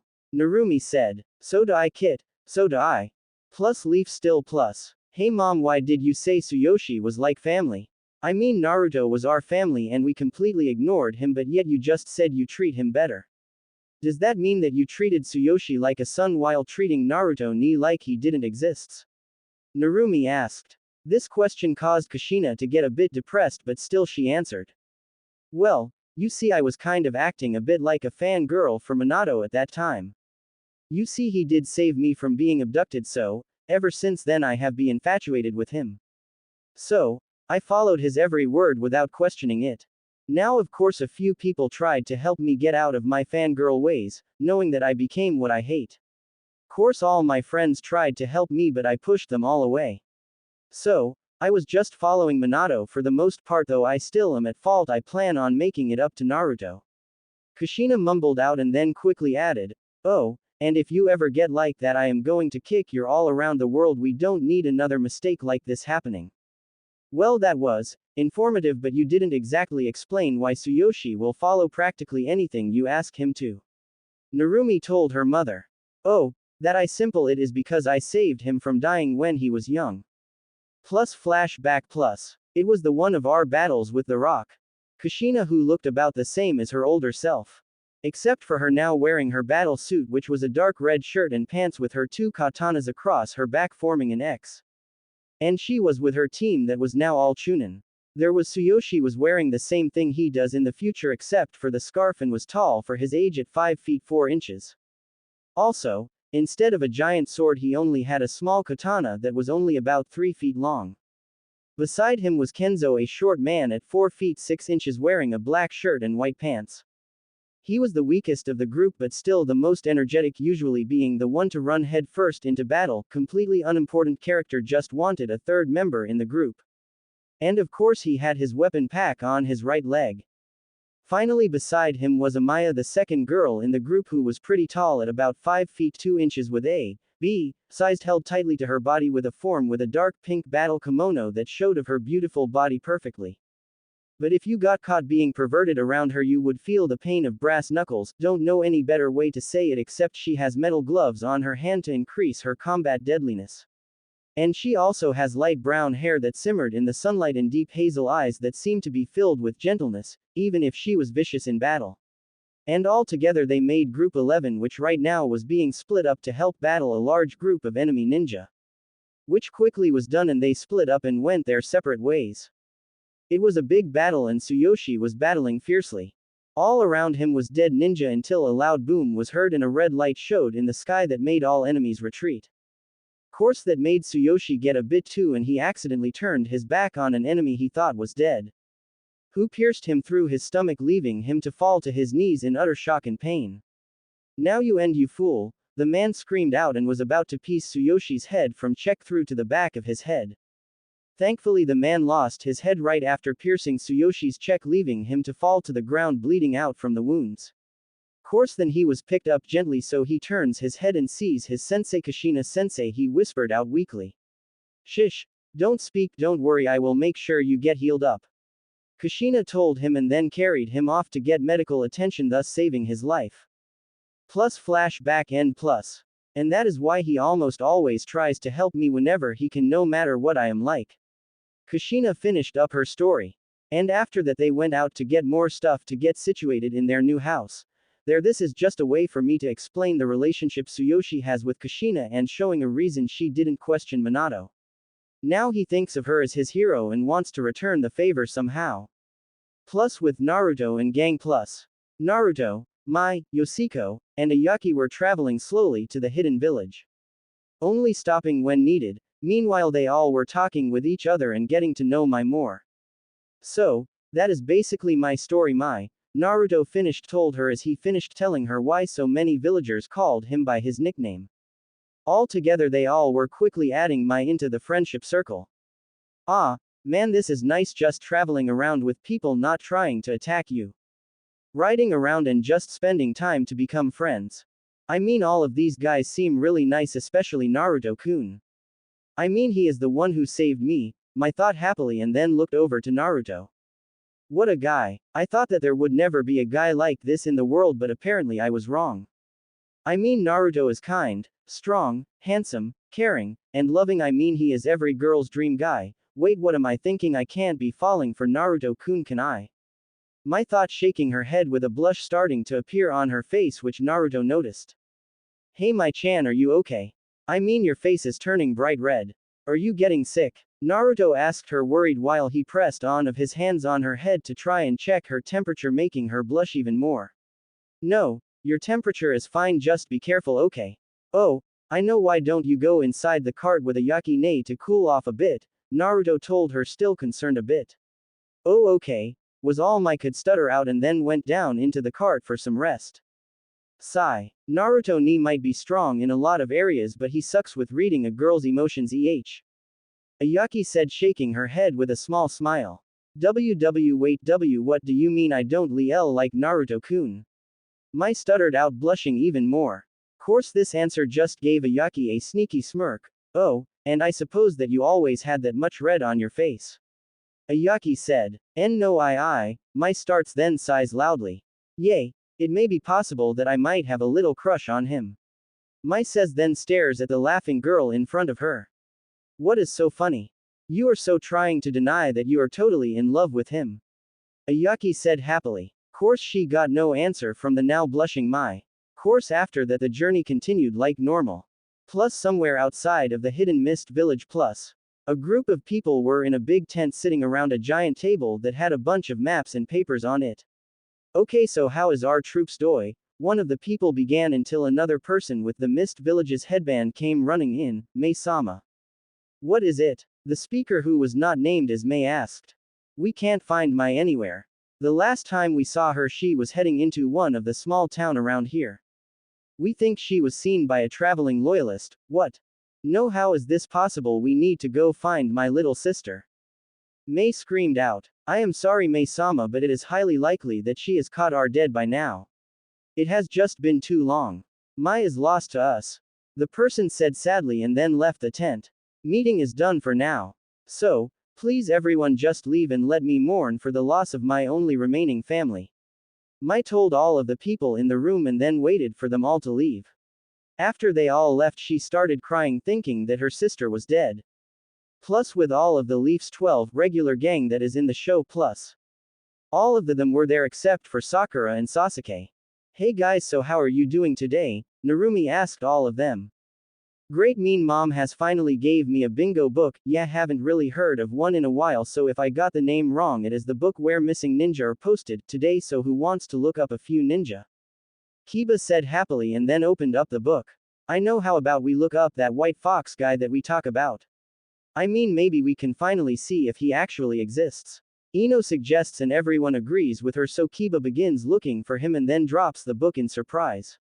He actually does exist. Kiba exclaims in surprise. Wait, what? Hinata and Ino said in surprise. It is right here, look, Kiba said, and handed the book to Narumi, who showed it to both of them. Name: unknown. Nickname: White Fox. Age: 14. Rank: B. Village affiliation: none. Wanted by Hidden Mist. Reason: killing 2 mist ninja. Abilities: Kenjutsu: unknown. Taijutsu: Chunin. Genjutsu: unknown. Fuinjutsu: unknown. Ninjutsu: uses gravity. Rest: unknown. Description: tall man who is a bit taller than 6 feet. He is known for wearing a white robe, and everything else he wears is white. He is known by the kanji for fox on the back of his robe. He also has blonde hair, blue eyes, and 3 whisker-like marks on his cheeks. This guy is known to strike down people close to villages, and people are advised to be careful around him. Advice for fighting: watch out for his bloodline, for he is stronger with it. He is no afraid of killing people, and other abilities are unknown except for him being able to use gravity to his advantage. Reward: 400,000 Ryo. I am putting 100 Ryo equal to $1. This guy is impressive. I mean, he is our age and is not only has killed Chunin level ninja but also has a bounty. I mean, what if we have to face him? Just how badly will we lose to him? Shino told the group in a voice that sounded like it had a hint of surprise in it. What are you saying? I bet we could kick his. Kiba yelled out. Get real, this troublesome guy could probably kill us all, Shino said in his normal lazy voice. I bet if I take care of this guy, then Normie, Ino, and Hinata will all be impressed with me and want to be with the strongest guy of our group. Kiba thought with a bit of drool coming out of his mouth. Oi, Mud, you better not be thinking about any of us girls here or we will kick your, Ino said angrily when she saw Kiba. Which quickly brought him out of his perverted daydream. Naruto is making a name for himself that is good. That means that he is strong enough to take care of himself. Natsui told Narumi. Yeah, you are right about that, but now he has to deal with hunter ninjas, so I am still worried about him, Narumi responded. Don't worry kid, he will be fine, I am sure, Natsui told her. Plus with Kurenai plus. Kurenai is now friend S with Kushina again after a very long talk. She even was searching a bit for Naruto on her missions. Course right now she was looking into her bingo book and saw the description for the white ghost. She could only think of Naruto, so this is what Naruto has turned into. Hopefully the civilian council and the Hokage. She thought and then shut her book and remembered what she heard from her, investigating. Plus flash back to right after Naruto left the Leaf Plus. Kurenai was hiding in the council chamber corner under a high-level genjutsu that only a true master of genjutsu will be able to discover and get rid of. So, she was safe from 90% of the Anbu. And as she suspected, all of the civilian council and the cage came in, but the shinobi council was nowhere in sight. Okay, let our meeting start. One of the council members said. Okay, then how is our plan effected with Naruto leaving the village? Minato asked them. Well, you see, the fact that Naruto was just the scapegoat of all of the negative feelings people had of the demon. We have lost nothing really. I mean, the village is celebrating and seem to not care that Narumi still has the power of it. So, he is still a perfect part of our plan because he still is keeping the weapon safe from them and still allowing us to easily give her to any powerful shinobi we want. Oh, and just to tell you, we are completely sure that the Sasuke wants her. One of the civilian told Minato. And after that there was a long meeting that was entirely about them gaining more power in the village. Then they finally all left and Kurenai finally let go of some of her genjutsu and melted into the shadows to leave the room. Plus flashback end plus. I am afraid that this village is more corrupt than any of us could guess. Thank Kami, I told everyone I trust about this. I mean, this is something that we all need to know, I think. I mean, it might ruin our village, but how will we get rid of it? Oh, Naruto, where are you? We could really use your natural smarts here. Kurenai thought and then went to do her daily activities. Plus Naruto and gang plus. How far away are we now? Naruto asked, seemingly bored out of his mind. Not too much farther, I think we will only have a few hours of travel left to do. Yoshiko told him. Really, this is taking forever. Ayaki screamed out with Mai nodding in agreement. You see, after them traveling for a full 10 hours, everyone was getting a bit irritated. Still, they continued until they were only about a half an hour away from where Mai told them the base was. So, they decided to go to sleep and finish up their trip in the morning. May, so I will finally get to see you again tomorrow. I wonder how you are doing. Are you sad about me being attacked? Do you think I am dead? How close to winning are we? How will you react when you find out about my feelings for Naru? Wait, what am I thinking? Oh, well, I can't wait to see you again, sister. Mai thought and then fell asleep. In the morning they all got back on the cart and went to the base. Course when they were only 5 to 10 minuets away from the base, Mai told them to be careful. Why? Ayaki asked her. Well, you see, the rebel bases can't really be too hidden, seeing as we all know the territory, so we keep a lot of guards around to protect ourselves. So, if we do meet one, I will be the one talking, seeing as they already know me. Mai told them. Okay then, Mai-chan, I trust you, Naruto said and then lied down on the roof of the cart. He trusts me, Mai thought as she smiled a bit. Oh, already daydreaming about Naruto Mai, Ayaki whispered to her, which just caused Mai to blush and just jump onto the front of the cart with Yoshiko. Course this just made Ayaki laugh as she entered the cart. Course Mai was right, and it only took a little bit more travel for them to be stopped by a group of rebels. Halt, why are you going this way? One of the half-dozen ninja asked while holding out their katanas. So, Mai just jumped off of the cart, getting surprised gasps from all of the ninja, who then began to talk amongst themselves. Show us all the people in your group. One of them finally ordered.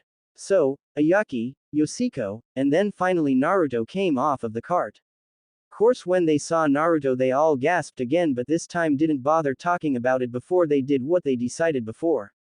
Okay then, you all will be walking with us to the base where we will see what Mai wants to do with you. And with that they were off.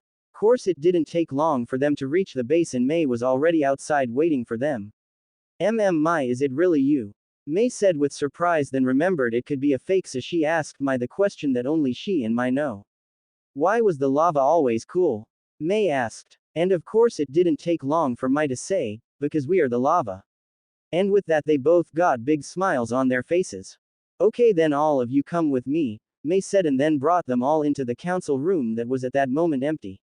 And right after they were out of the public view, Mai soon found herself in a bear hug. Mai, I thought that I lost you, I was so worried. May said through tears of joy.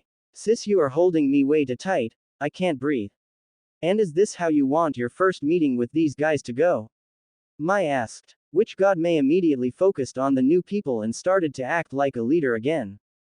Though I do thank you for bringing my sister back, why did you come here? Who are you and what do you want? May asked when she suddenly got serious. So of course Yoshiko and Ayaki stepped up to talk first, even if they were a bit nervous. Well, May-sama, my name is Yoshiko and this is my daughter Ayaki, and we own a wandering oddities shop and always wanted to set up in a town. So, we were hoping that if we give you all the supplies you want from us, then we would want a building to set up a shop in the village when you win. Yoshiko said with a small bow at the end. Well, we will have to see what you have and talk it over, but that should be doable. May told them with a smile. Then Naruto walked up. My name is Naruto Uzukage, and due to my chan telling me about what you are fighting for, I find it very valiant. So, if you would allow me to, I wish to join the fight. Naruto told her. Ah, really? Well, we could always use new people, so I will talk with the group about you joining. May told him. Okay, then we'll talk to all of you again tomorrow, seeing as it is getting late. You may sleep in your cart tonight, which I assume you do anyways. May tells them, and they all nod and were about to walk away when all of the council came in. So this is the crew that brought her in Well, anyways, we are here for the meeting, May-sama, one of them tells her. Okay, then we will see you tomorrow, have fun in your meeting, Naruto tells her, and then they all walk out the door. Course it was then that they all saw the kanji on his back and it finally clicks. You are the wit fox. They all say in complete surprise. Yeah, I am called that now, I guess, though I don't know why it is such a big deal. Ah, well, see you guys in the morning. Naruto told them, then walked out of the tent. So, that is the white fox. He doesn't look as scary as I thought he would. One of the council says, confusing Mai. What do you mean? Naruto-kun's known all over as really good, why would it be scary? Mai asked them. Mai, you weren't here so you don't know this, but he was just put into our bingo book for killing 2 of the loyalists. I mean, even if they were not on our side, we still don't know why he did it, so we should be careful around him. One of the council said. What? No, he can be trusted. I mean, he only killed the 2 loyalists who were chasing me. That is why Naruto-kun is in the book. Mai told them. Really? Then I think we should take the time to think about these new people and what they want. And when everyone agreed, they too left, leaving only May and Mai in the room. It is so good to see you again, Mai said, truly happy. Yes, as it is to see you, but what I want to know is why it is Naruto-kun. I mean, you never called a guy kun in your entire life. I mean, even the ones you are friends with you don't call kun, so why call H? Oh, I see what it is. My little Mai has gotten her first crush. May said with a big smile, causing Mai to look like a tomato. It is not like that, I am just really thankful for all he has done.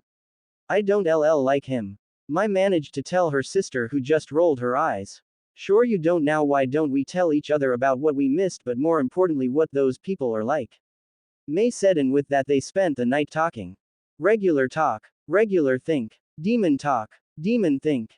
Talking to demon. Plus with the rebel base plus. Everyone was starting to wake up when Naruto and company were back in the council meeting. So, we have thought over each of your wants and have come to a decision.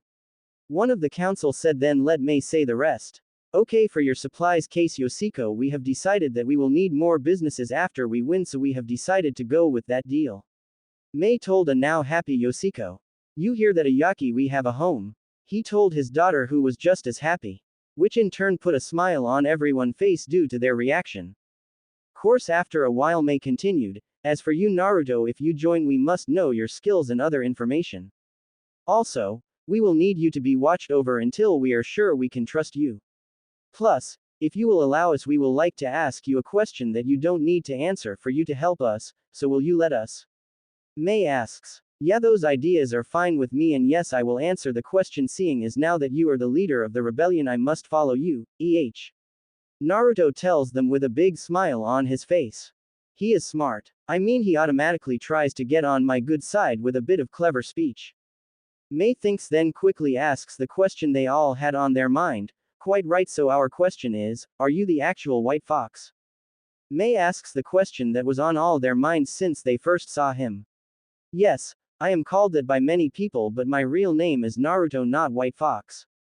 Naruto tells them with a little bit of a stern expression. By the way, they aren't sure they are going to win, they are just that motivated that they think no one can stop their dedication. So, yay, they are just hoping they will win. Just clearing that up. Yay, we need to keep him. Imagine all of the publicity we will get if word slips out that he is fighting for us, all of the council members thought to themselves, hoping that more people would support them if they have a hero of the civilian world with them.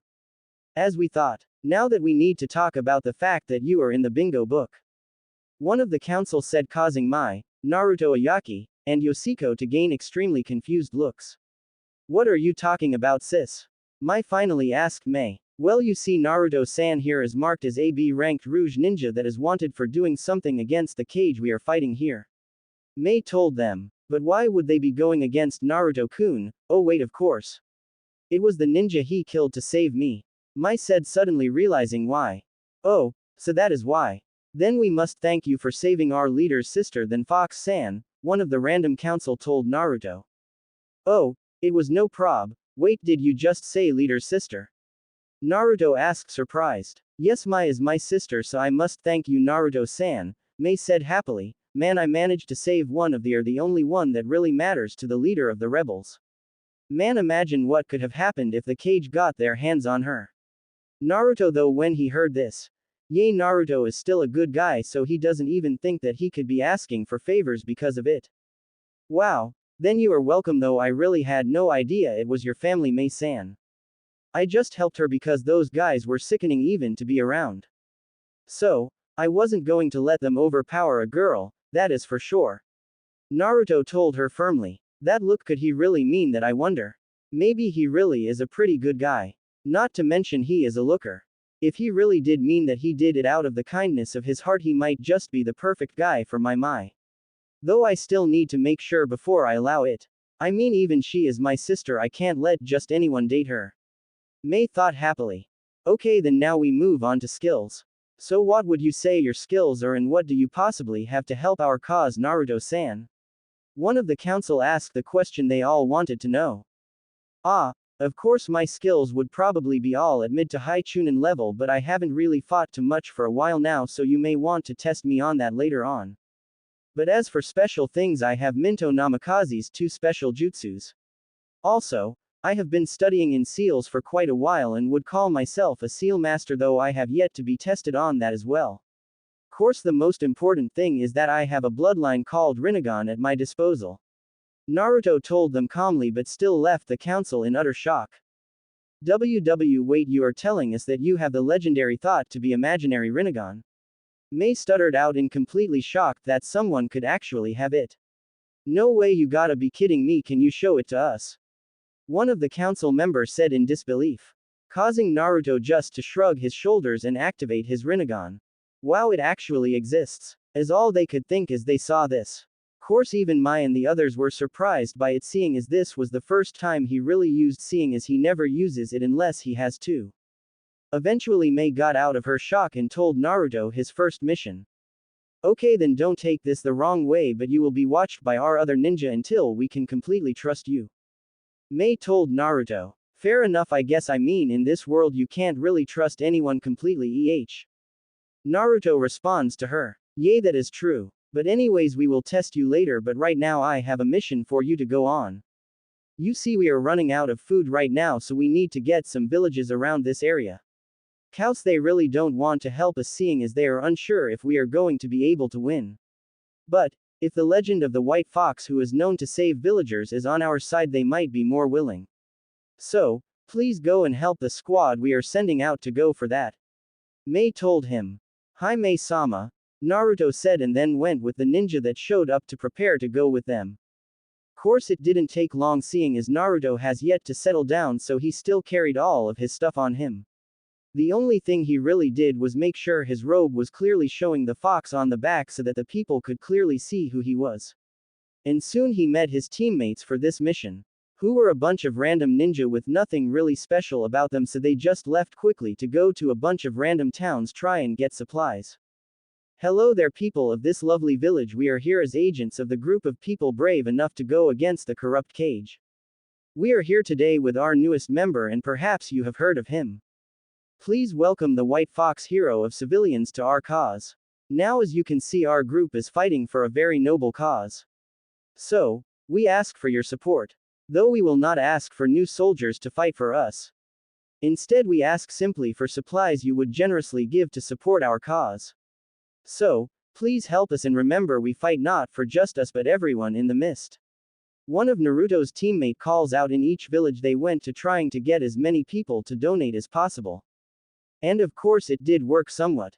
But even with the White Fox being there, the people still were hesitant on showing their support, seeing as they didn't want to face the corrupt cage's wrath. Though they still got a decent amount of supplies. Okay, then that is all the spots we could go to that are safe, so let's head back. The leader of Naruto's groups told them and they all nodded and jumped onto the caravan and started back to the base. When they got there they quickly took stock of all of the new stuff and put it away. Then they went to Mei to tell her how it went. Mei-sama, we are back with the supplies, the leader said, then gave her the list to look over. Okay, thank you. All of you except Naruto may leave. Mei told them and they all nodded and went away except for Naruto. Okay Naruto, we have a tent set up. It is in the western district of the barracks. Mai will show you where it is, won't you Mai? Mei told him, then smiled at her sister. Of course Ni-san, Mai said, and they both quickly left and went to Naruto's new tent. And here it is, Mai said happily, and then with a quick thanks Naruto got set up in his tent. Plus 2 days later Naruto simply went on supply missions because of how he was known as a hero to the civilians for 2 days. Plus, they watched him during these missions to see if he was really wanting to help them. That is why it took so long for him to get his test. Okay Naruto, today you will be testing your skills against one of our Chunin, so please meet us on training ground 3 in an hour. Mei told Naruto, who nodded then left to prepare. Ya really seem like you are more than a Chunin Naruto. So, without you knowing, we are putting you against a Jonin instead just so that we get to see your true powers. I mean, if you really are a Chunin then we will tell you we made a mistake. But, really come on, we all know you are hiding something, so just show it to us already. Mei was thinking after he left. Mai get me Atsuki-san please, Mei asked, and her sister left as well. Huh, why am I getting him? He is a Jonin. Ah, well Mei will tell me eventually, I am sure. I mean, there is no way she is trying to not give Naruto-kun a chance, right? Mai thought, then ran off to get him. Plus training ground 3 plus. Okay then, are you ready for your fight Naruto-san? Mei said when both him, her, the council, and a few other people, guards, Mai. Yes, Mai-sama, Naruto told her. Okay good, then let me introduce your opponent Atsuki, Mei said, pointing at the Chunin. Atsuki was a 5 feet 10 inches muscular man. He had short straight brown hair that just slightly went past his hairline. His eyes were dark brown as well that showed an eerie mischievous glint. On his chin was a cross-shaped scar from a battle of the past. On his back was his favorite weapon, 2 short blades that were on either side of his hip, both in deep red guards. Not to mention that his serious demeanor made him a fearsome opponent who earned his rank through pure hard work. Are you ready as well Atsuki-san? Mei asked him as well, only to get a nod as her response. Okay then, let me explain the rules. You two will be fighting for 3 hours or until one of you is knocked out, to tiered to continue, forfeit. Though forfeiting will make your chances of joining as slim. Or are put into a situation where you would have died if we were fighting for real. Is that clear? Mei said, getting a nod from each of them, then fight. Mei finished chopping the air with her hand. And then they were off. Naruto and Atsuki ran at each other quickly, swords drawn. Soon enough the clang of their swords clashing was heard several times. Eventually they slammed into each other, neither gaining any ground, so eventually they both just jumped away and slid back a few feet. You are pretty good kid, Atsuki said with a smirk. Yay you too. Naruto said happily. And then they both ran back at each other. Naruto slashed at Atsuki's stomach only for his sword to be blocked by one of Atsuki's swords while the other slashed at his head which Naruto quickly under it. Course he just barely dogged it seeing as a few strands of hair were cut off his head. They had a battle using their swords while neither one was really gaining any ground in it. So, they both put them away and began to use ninjutsu. So, Naruto quickly went through hand signs and then screamed out Sweden, Mizoripa water release, violent water wave then quickly shot out a jet of water at Atsuki, who jumped to the side and quickly called out his own jutsu Kurigakur no Jutsu, hidden mist technique, causing the entire arena, not around spectators I should add due to next part, to be covered in a thick mist. What are you going to do now Naruto? You can't see me, and can't even sense my chakra. See how it is to go against a master of our village's arts? Atsuki's voice said from seemingly all directions around Naruto. Course he was slightly surprised when Naruto just laughed a bit. Now what will I ever do there is mist all around me and I can't see. What should I ever do I mean it is not like I can just use it to my advantage can I? Naruto then said in a voice laced with sarcasm. Then he quickly jumped out of the mist high into the air and then screamed out Kangekiha no Jutsu, inspiration wave technique, causing electricity to be launched down into the mist shocking Atsuki who couldn't get out of the mist quick enough.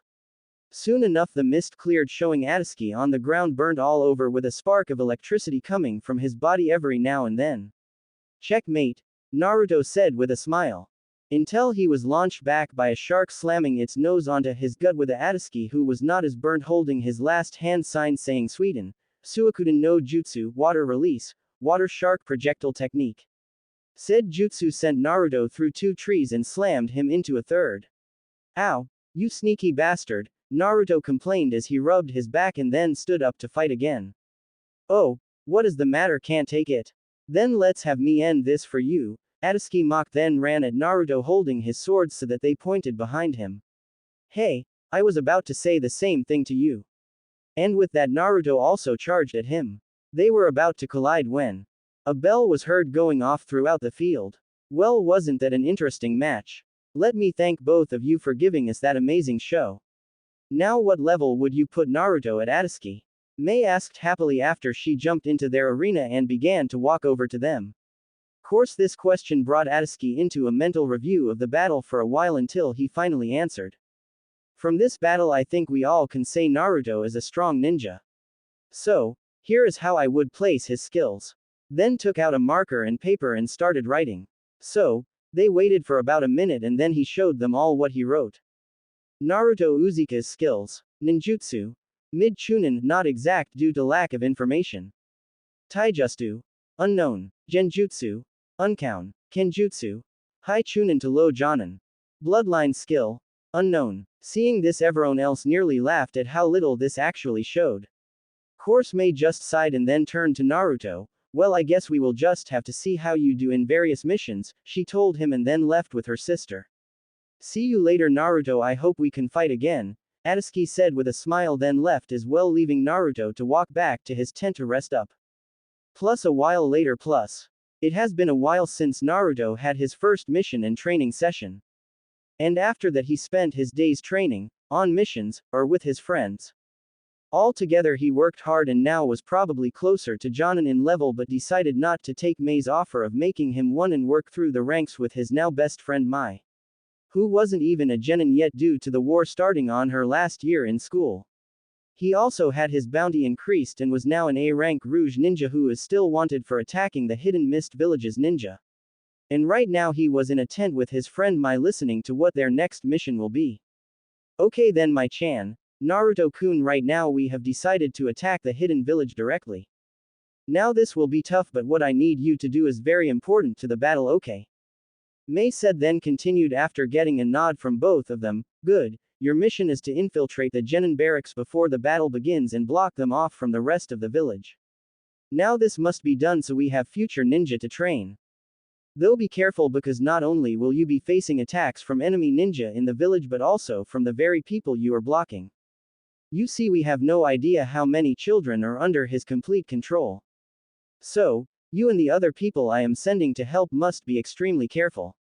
Now here is all of the people helping you, please get them all ready and tell the first person on this list that they are in charge, okay? Mei told them, making them nod, then open the scroll and see about 20 names. After they looked, they quickly said their farewells and used Shunshin no Jutsu, body flicker technique, first and last time I will say it this way, to quickly notify the people on the list.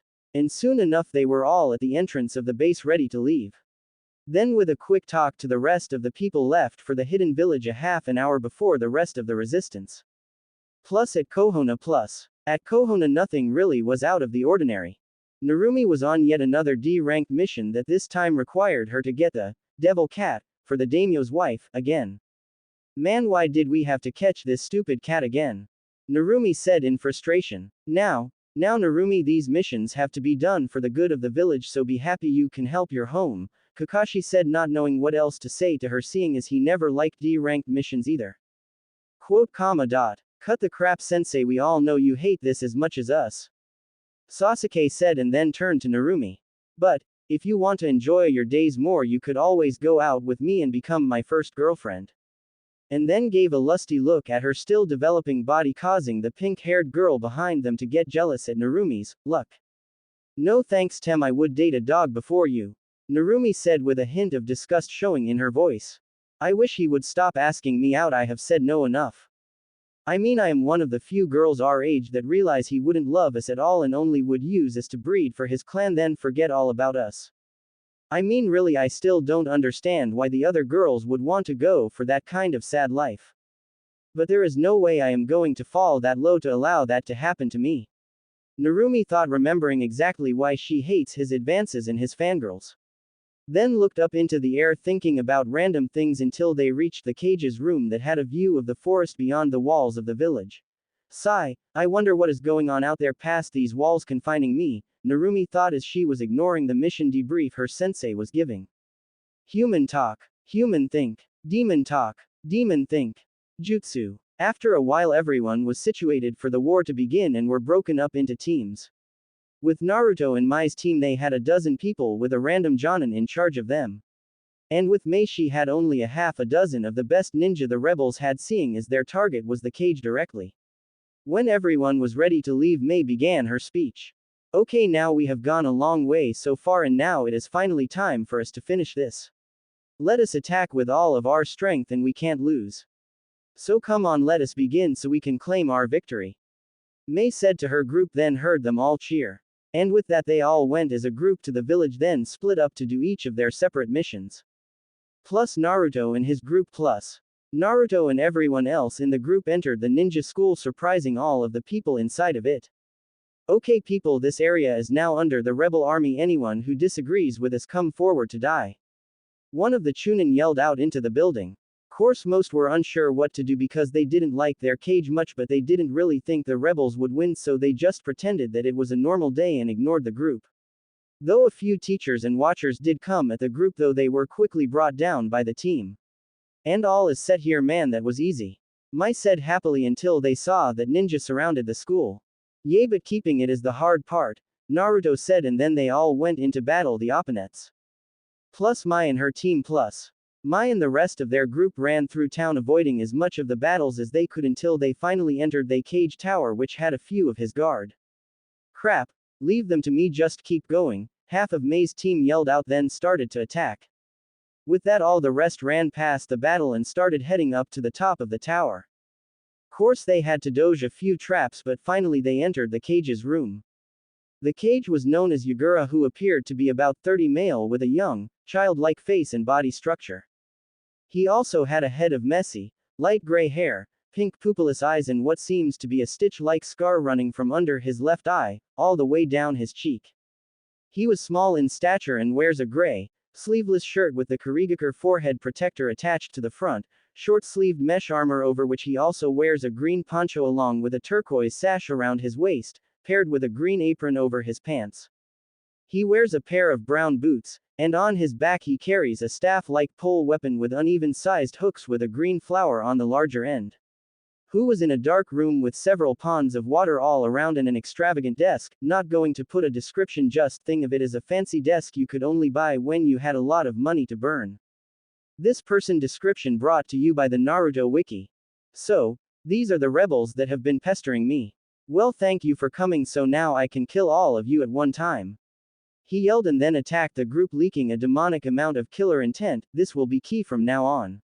Then they began their fight as well. Plus Naruto plus. Naruto was fighting two people wielding two kunai, with his team fighting all around him, which was useful seeing as one of the people died to a random kunai flying through the air, while the other was killed by rubble falling. So, Naruto quickly moved to his next enemy and continued doing this until he finally was held back by a Jonin that went through some quick hand signs and then screamed out Sweden. Teppadama water release. Gunshot then shot a blast of water directly at Naruto at high speeds, who just barely dogged it. Damn, this guy won't be easy, Naruto thought, and then began in a large kenjutsu battle with the Jonin. Plus. Mai was breathing pretty hard after fighting her 10th person. Damn, I am exhausted already. I mean, I might be around Chunin level, but expecting me to fight so many ninja is ridiculous.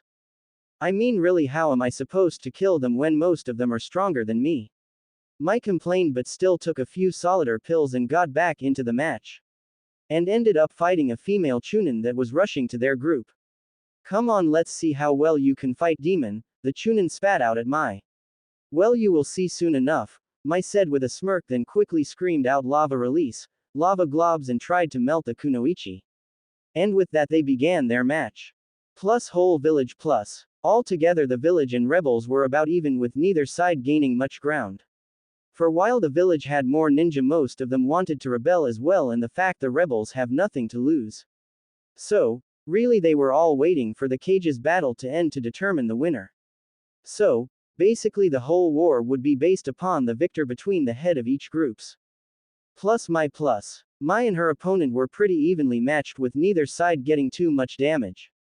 Though eventually the pure taijutsu fight changed when Mai's enemy screamed out water release, water whip, and had a strip of water form starting from two of their fingers. They then slashed at Mai and watched happily as it went straight through her neck, decapitating her. Too easy, she said a bit, until she saw the dead body poof away into white smoke and heard someone jump right behind her and was about to turn around until she felt a kunai pierce straight through her heart, killing her instantly. Thank Kami, Naruto taught me that, thought a sweating Mai as she stood over her now dead enemy. Plus Mai and group plus. Mai was having a tough time with Yagura. Seeing as he was a Jinchuriki, he had insane stamina and chakra. Not to mention all the jutsus, he knew he was an opponent who seemed nearly impossible to beat. Though that didn't stop them all from trying. So, they fought as hard as they could, but eventually they found themselves pinned down behind several stone walls they made using a jutsu. Crap, what are we going to do? One of Mai's protectors asked Mai. He does have a good point. I mean, there is not enough of us to face a Jinchuriki.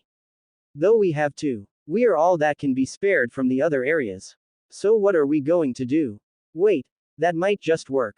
Mai thought, then began to tell her team the plan. Plus Naruto's battle. Plus Naruto and the Jonin were in a major kenjutsu battle, with both sides bleeding from minor cuts on their bodies. Hey, kid, you're pretty good, the Jonin said with a sadistic smile. You too, Naruto tells him. Wish I didn't have to kill you, but you are in our way, so see you in hell, he said happily, then threw out 4 explosive notes at Naruto's feet. Boom. And the kid is done, the Jonin said with a evil smile. Wait, what? How? No, that is impossible, the Jonin said in total disbelief of what he saw. In the middle of the fire was a boy with his robe with not a bit of ash on them. His skin wasn't black at all but seemed to be steaming. Course, the thing that scared him the most was the boy's eyes that seemed to change from the blue they were to something much more dangerous looking. Immediately, even with all the training he received, he cringed back in fear. What kind of demon is he? He walks out of the fire completely unharmed with power radiating off of him. This is not good. He couldn't help but think in his mental breakdown. While he was in his breakdown, he didn't notice the boy come up to him and quickly stab him between the ribs, hitting the heart for a quick death. Dang, I gotta be more careful. He nearly killed me, Naruto thought as he looked down at his hardest opponent yet. Plus how Naruto did it. Plus, when Naruto sees that there are explosives around him, he quickly did a jutsu that he borrowed from his mother before he left. As he did, he quickly whispers out water armor. Plus, just to make sure he uses his bloodline to push all of the explosion away from him slightly, reducing the damage he would have got down to the complete destruction of his water armor and some slight burns on his skin. And thankfully his clothing had repair seals on them which kept them from burning up. Naruto was happy with his win and was catching his breath until he saw something land in the lac-leaking key in a massive quantity. May and her group got prepared for their plan. Each of her guards went to a different side of Yagura, forming a triangle around him. Then they started to do a bunch of complex hand signs all perfectly in time with each other. What are you fools doing? You think I will let you complete any jutsu you are trying to do? Well, think again. Yagura yelled out, then tried to attack the one in front of him. But before he could move more than a few feet he heard May yell out, "Lava release, obsidian coffin." Then she covered him in a quickly cooling lava ball that burnt him until it cooled into hard obsidian that completely covered Yagura, leaving only his face out of it. I think you will be letting us finish. So, how about you just sit there and let us finish? May tells him with a falsely sweet voice. Course Yagura wasn't happy with being captured and slowly began to break free from his confinement. Soon enough cracks began to appear on the outside of the rock. May, we still need time. We are only halfway through the seals now. Please keep him from moving for a bit longer. One of May's group called out to her while still doing hand signs. I know, but he is too strong. I don't know how much longer I can keep the cage around him, May told him while sweating from the exertion of holding the now crumbling rock together with pure chakra. Though she was losing chakra fast. Eventually the strain became too much and May couldn't hold the stone anymore and it quickly crumbled, releasing an angry Yagura. Bastards, die already! Yagura yelled out in complete rage, then charged at the man in front of him, who was freaking out because he couldn't move still due to the fact he was still doing the group jutsu. He was about to die with Yagura getting closer and closer. Water release. Destroying water's capture zone was heard finally, and just in front of all of May's companions a wall of dense water was formed into walls, making a cube around Yagura except for half of his right arm which held a kunai mere inches from the man he was attacking. Course he was forced to pull his arm back when he felt the water start to eat into his flesh. Though the man that he attacked was still completely terrified and fell to the ground shaking in fear of the fact that he was mere seconds from death there. It is over, Yagura, this is your end. You know that this is the Hidden Mist Village's ultimate capturing jutsu. It can't be broken by anything, nor can you go through it, or its pH level will destroy everything you are. The only thing you can do is wait for it to kill you as it closes in on you. Goodbye, you worthless corrupt cage. May said, and with that all the rebels present began to will the waters to shrink down, making the cube smaller. None of them felt any regret as they saw the soon-to-be dissolved ninja look around in utter shock. Meanwhile the cage in the cube had many things going on in his mind as he saw the cold eyes of his enemies look down upon him in his final moments of life. No, this can't be happening. I was meant to rule the world and finally rid it of all of the evil bloodline users. Why do they stop me? Don't they know that those demons will just kill all you care about, just like they killed my life by sealing a biju inside of me? No, I must stop all bloodline users from living. I must have my revenge. Biju, give me your power, I must win. Yagura yelled out into his mind only to hear a deep laugh come through his mind. You foolish mortal, you are just as weak as all the others. Why should I help you when I can now free myself? You see, the sealer that put me inside of you only made it so I was held back by your mind. So, as long as it was strong I couldn't break free. But, now that you are weaker and these fools just wrecked your sense of power, just weakened the seal enough for me to completely free myself.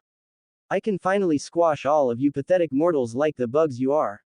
The demonic turtle screamed out, then destroyed the seal and leaked all of his chakra out, completely taking over Yagura, which destroyed his very mind and soul, leaving only his body, which was quickly being morphed back into the turtle's likeness. Finally, thanks to you pathetic humans, I am free to do what I want again. Now as your reward I will make sure you are the first humans I kill, the Biju told May and her group, scaring them with the amount of Ki he was leaking out. Then using all of his force he completely destroyed the water walls by evaporating it with the amount of demonic energy he was using.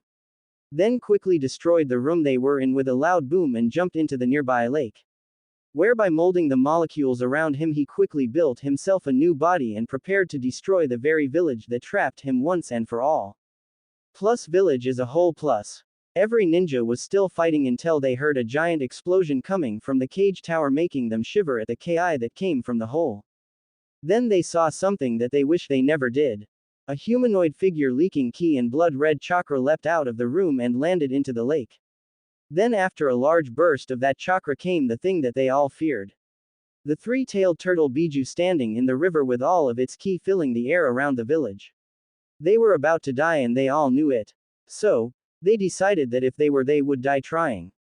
So, with that in mind they all ran up to the lake and prepare for what could be their final battle.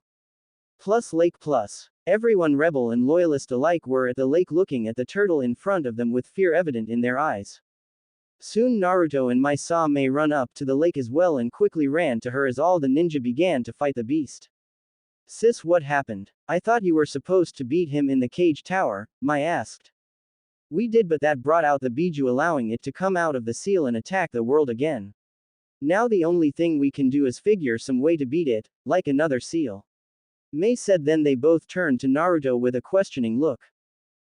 Yeah, I think I could beef up my evil containment seal enough to capture him. I just need two things which are both hard to get. Time and a living human body to seal the beast into. Naruto said with sadness evident in his voice. What you need a human? No, there must be another way, please tell me you're joking. Mai said, making Naruto just look down even more in sadness.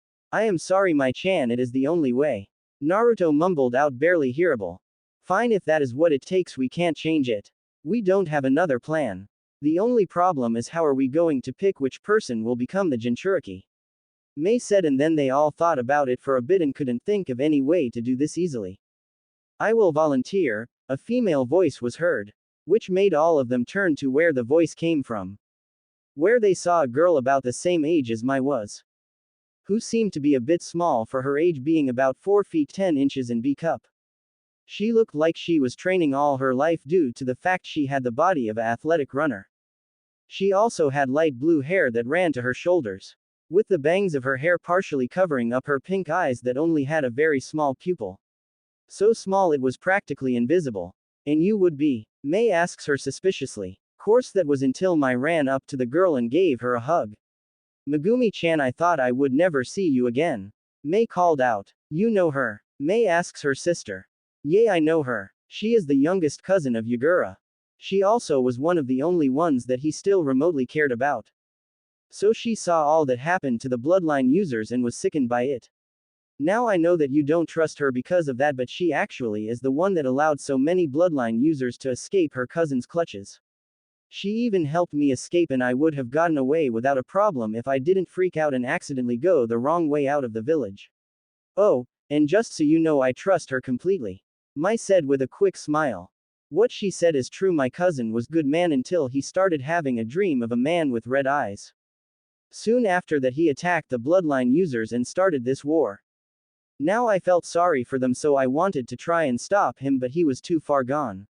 So, all I could do was help the people he attacked.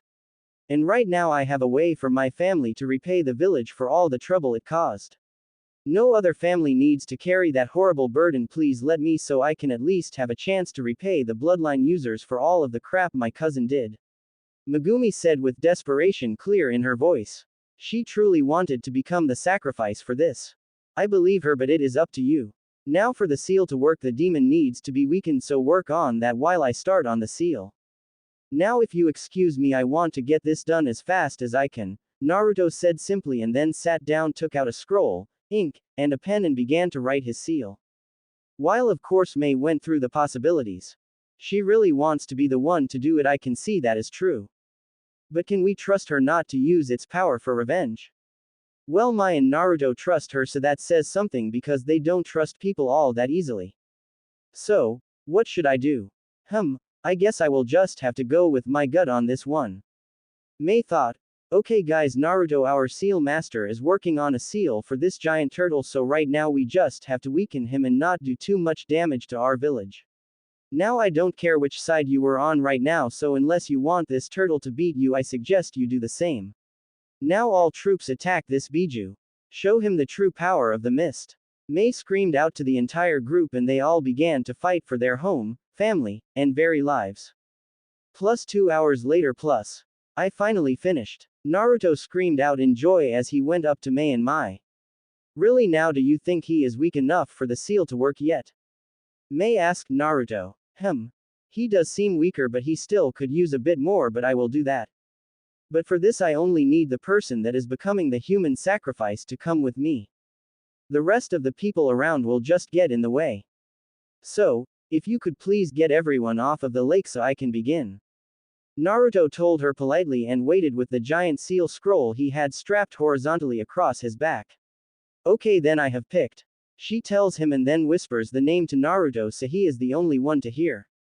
After she finished, he nodded and then grabbed the person, then walked onto the slowly clearing lake.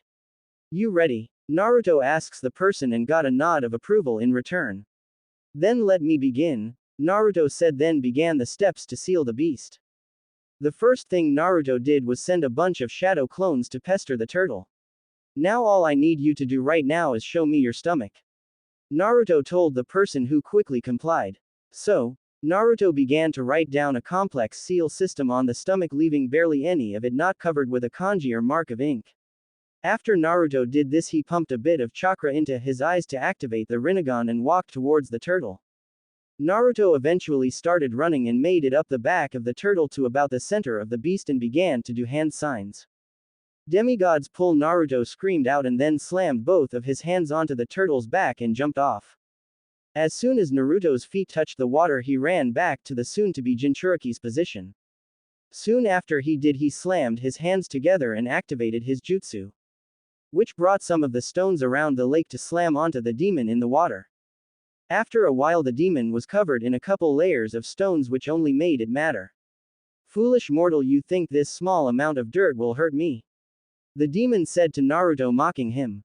No, that was just to slow you down, Naruto said with a smile, then took off the scroll and then threw it onto the turtle's now dirt-covered shell and activated it by pumping chakra into it. After it was activated, the seal's kanjis moved and increased to cover the entire beast and then stopped. After they stopped, the beast started fighting the seals that bound the stone to him and was slowly weakening it. Course, while he was doing that, Naruto ran over to his sacrifice and slammed his chakra-covered fingers into the seal on their stomach while saying Devil's Warrior's final burial. After he did that, the demon's seal started to turn red and move over to the person. When they made it, the seals connected and red chakra started to travel the seal path for what seemed like hours. Till finally it stopped and the seals separated, leaving the new Jinchuriki to pass out on Naruto and a barely visible demon.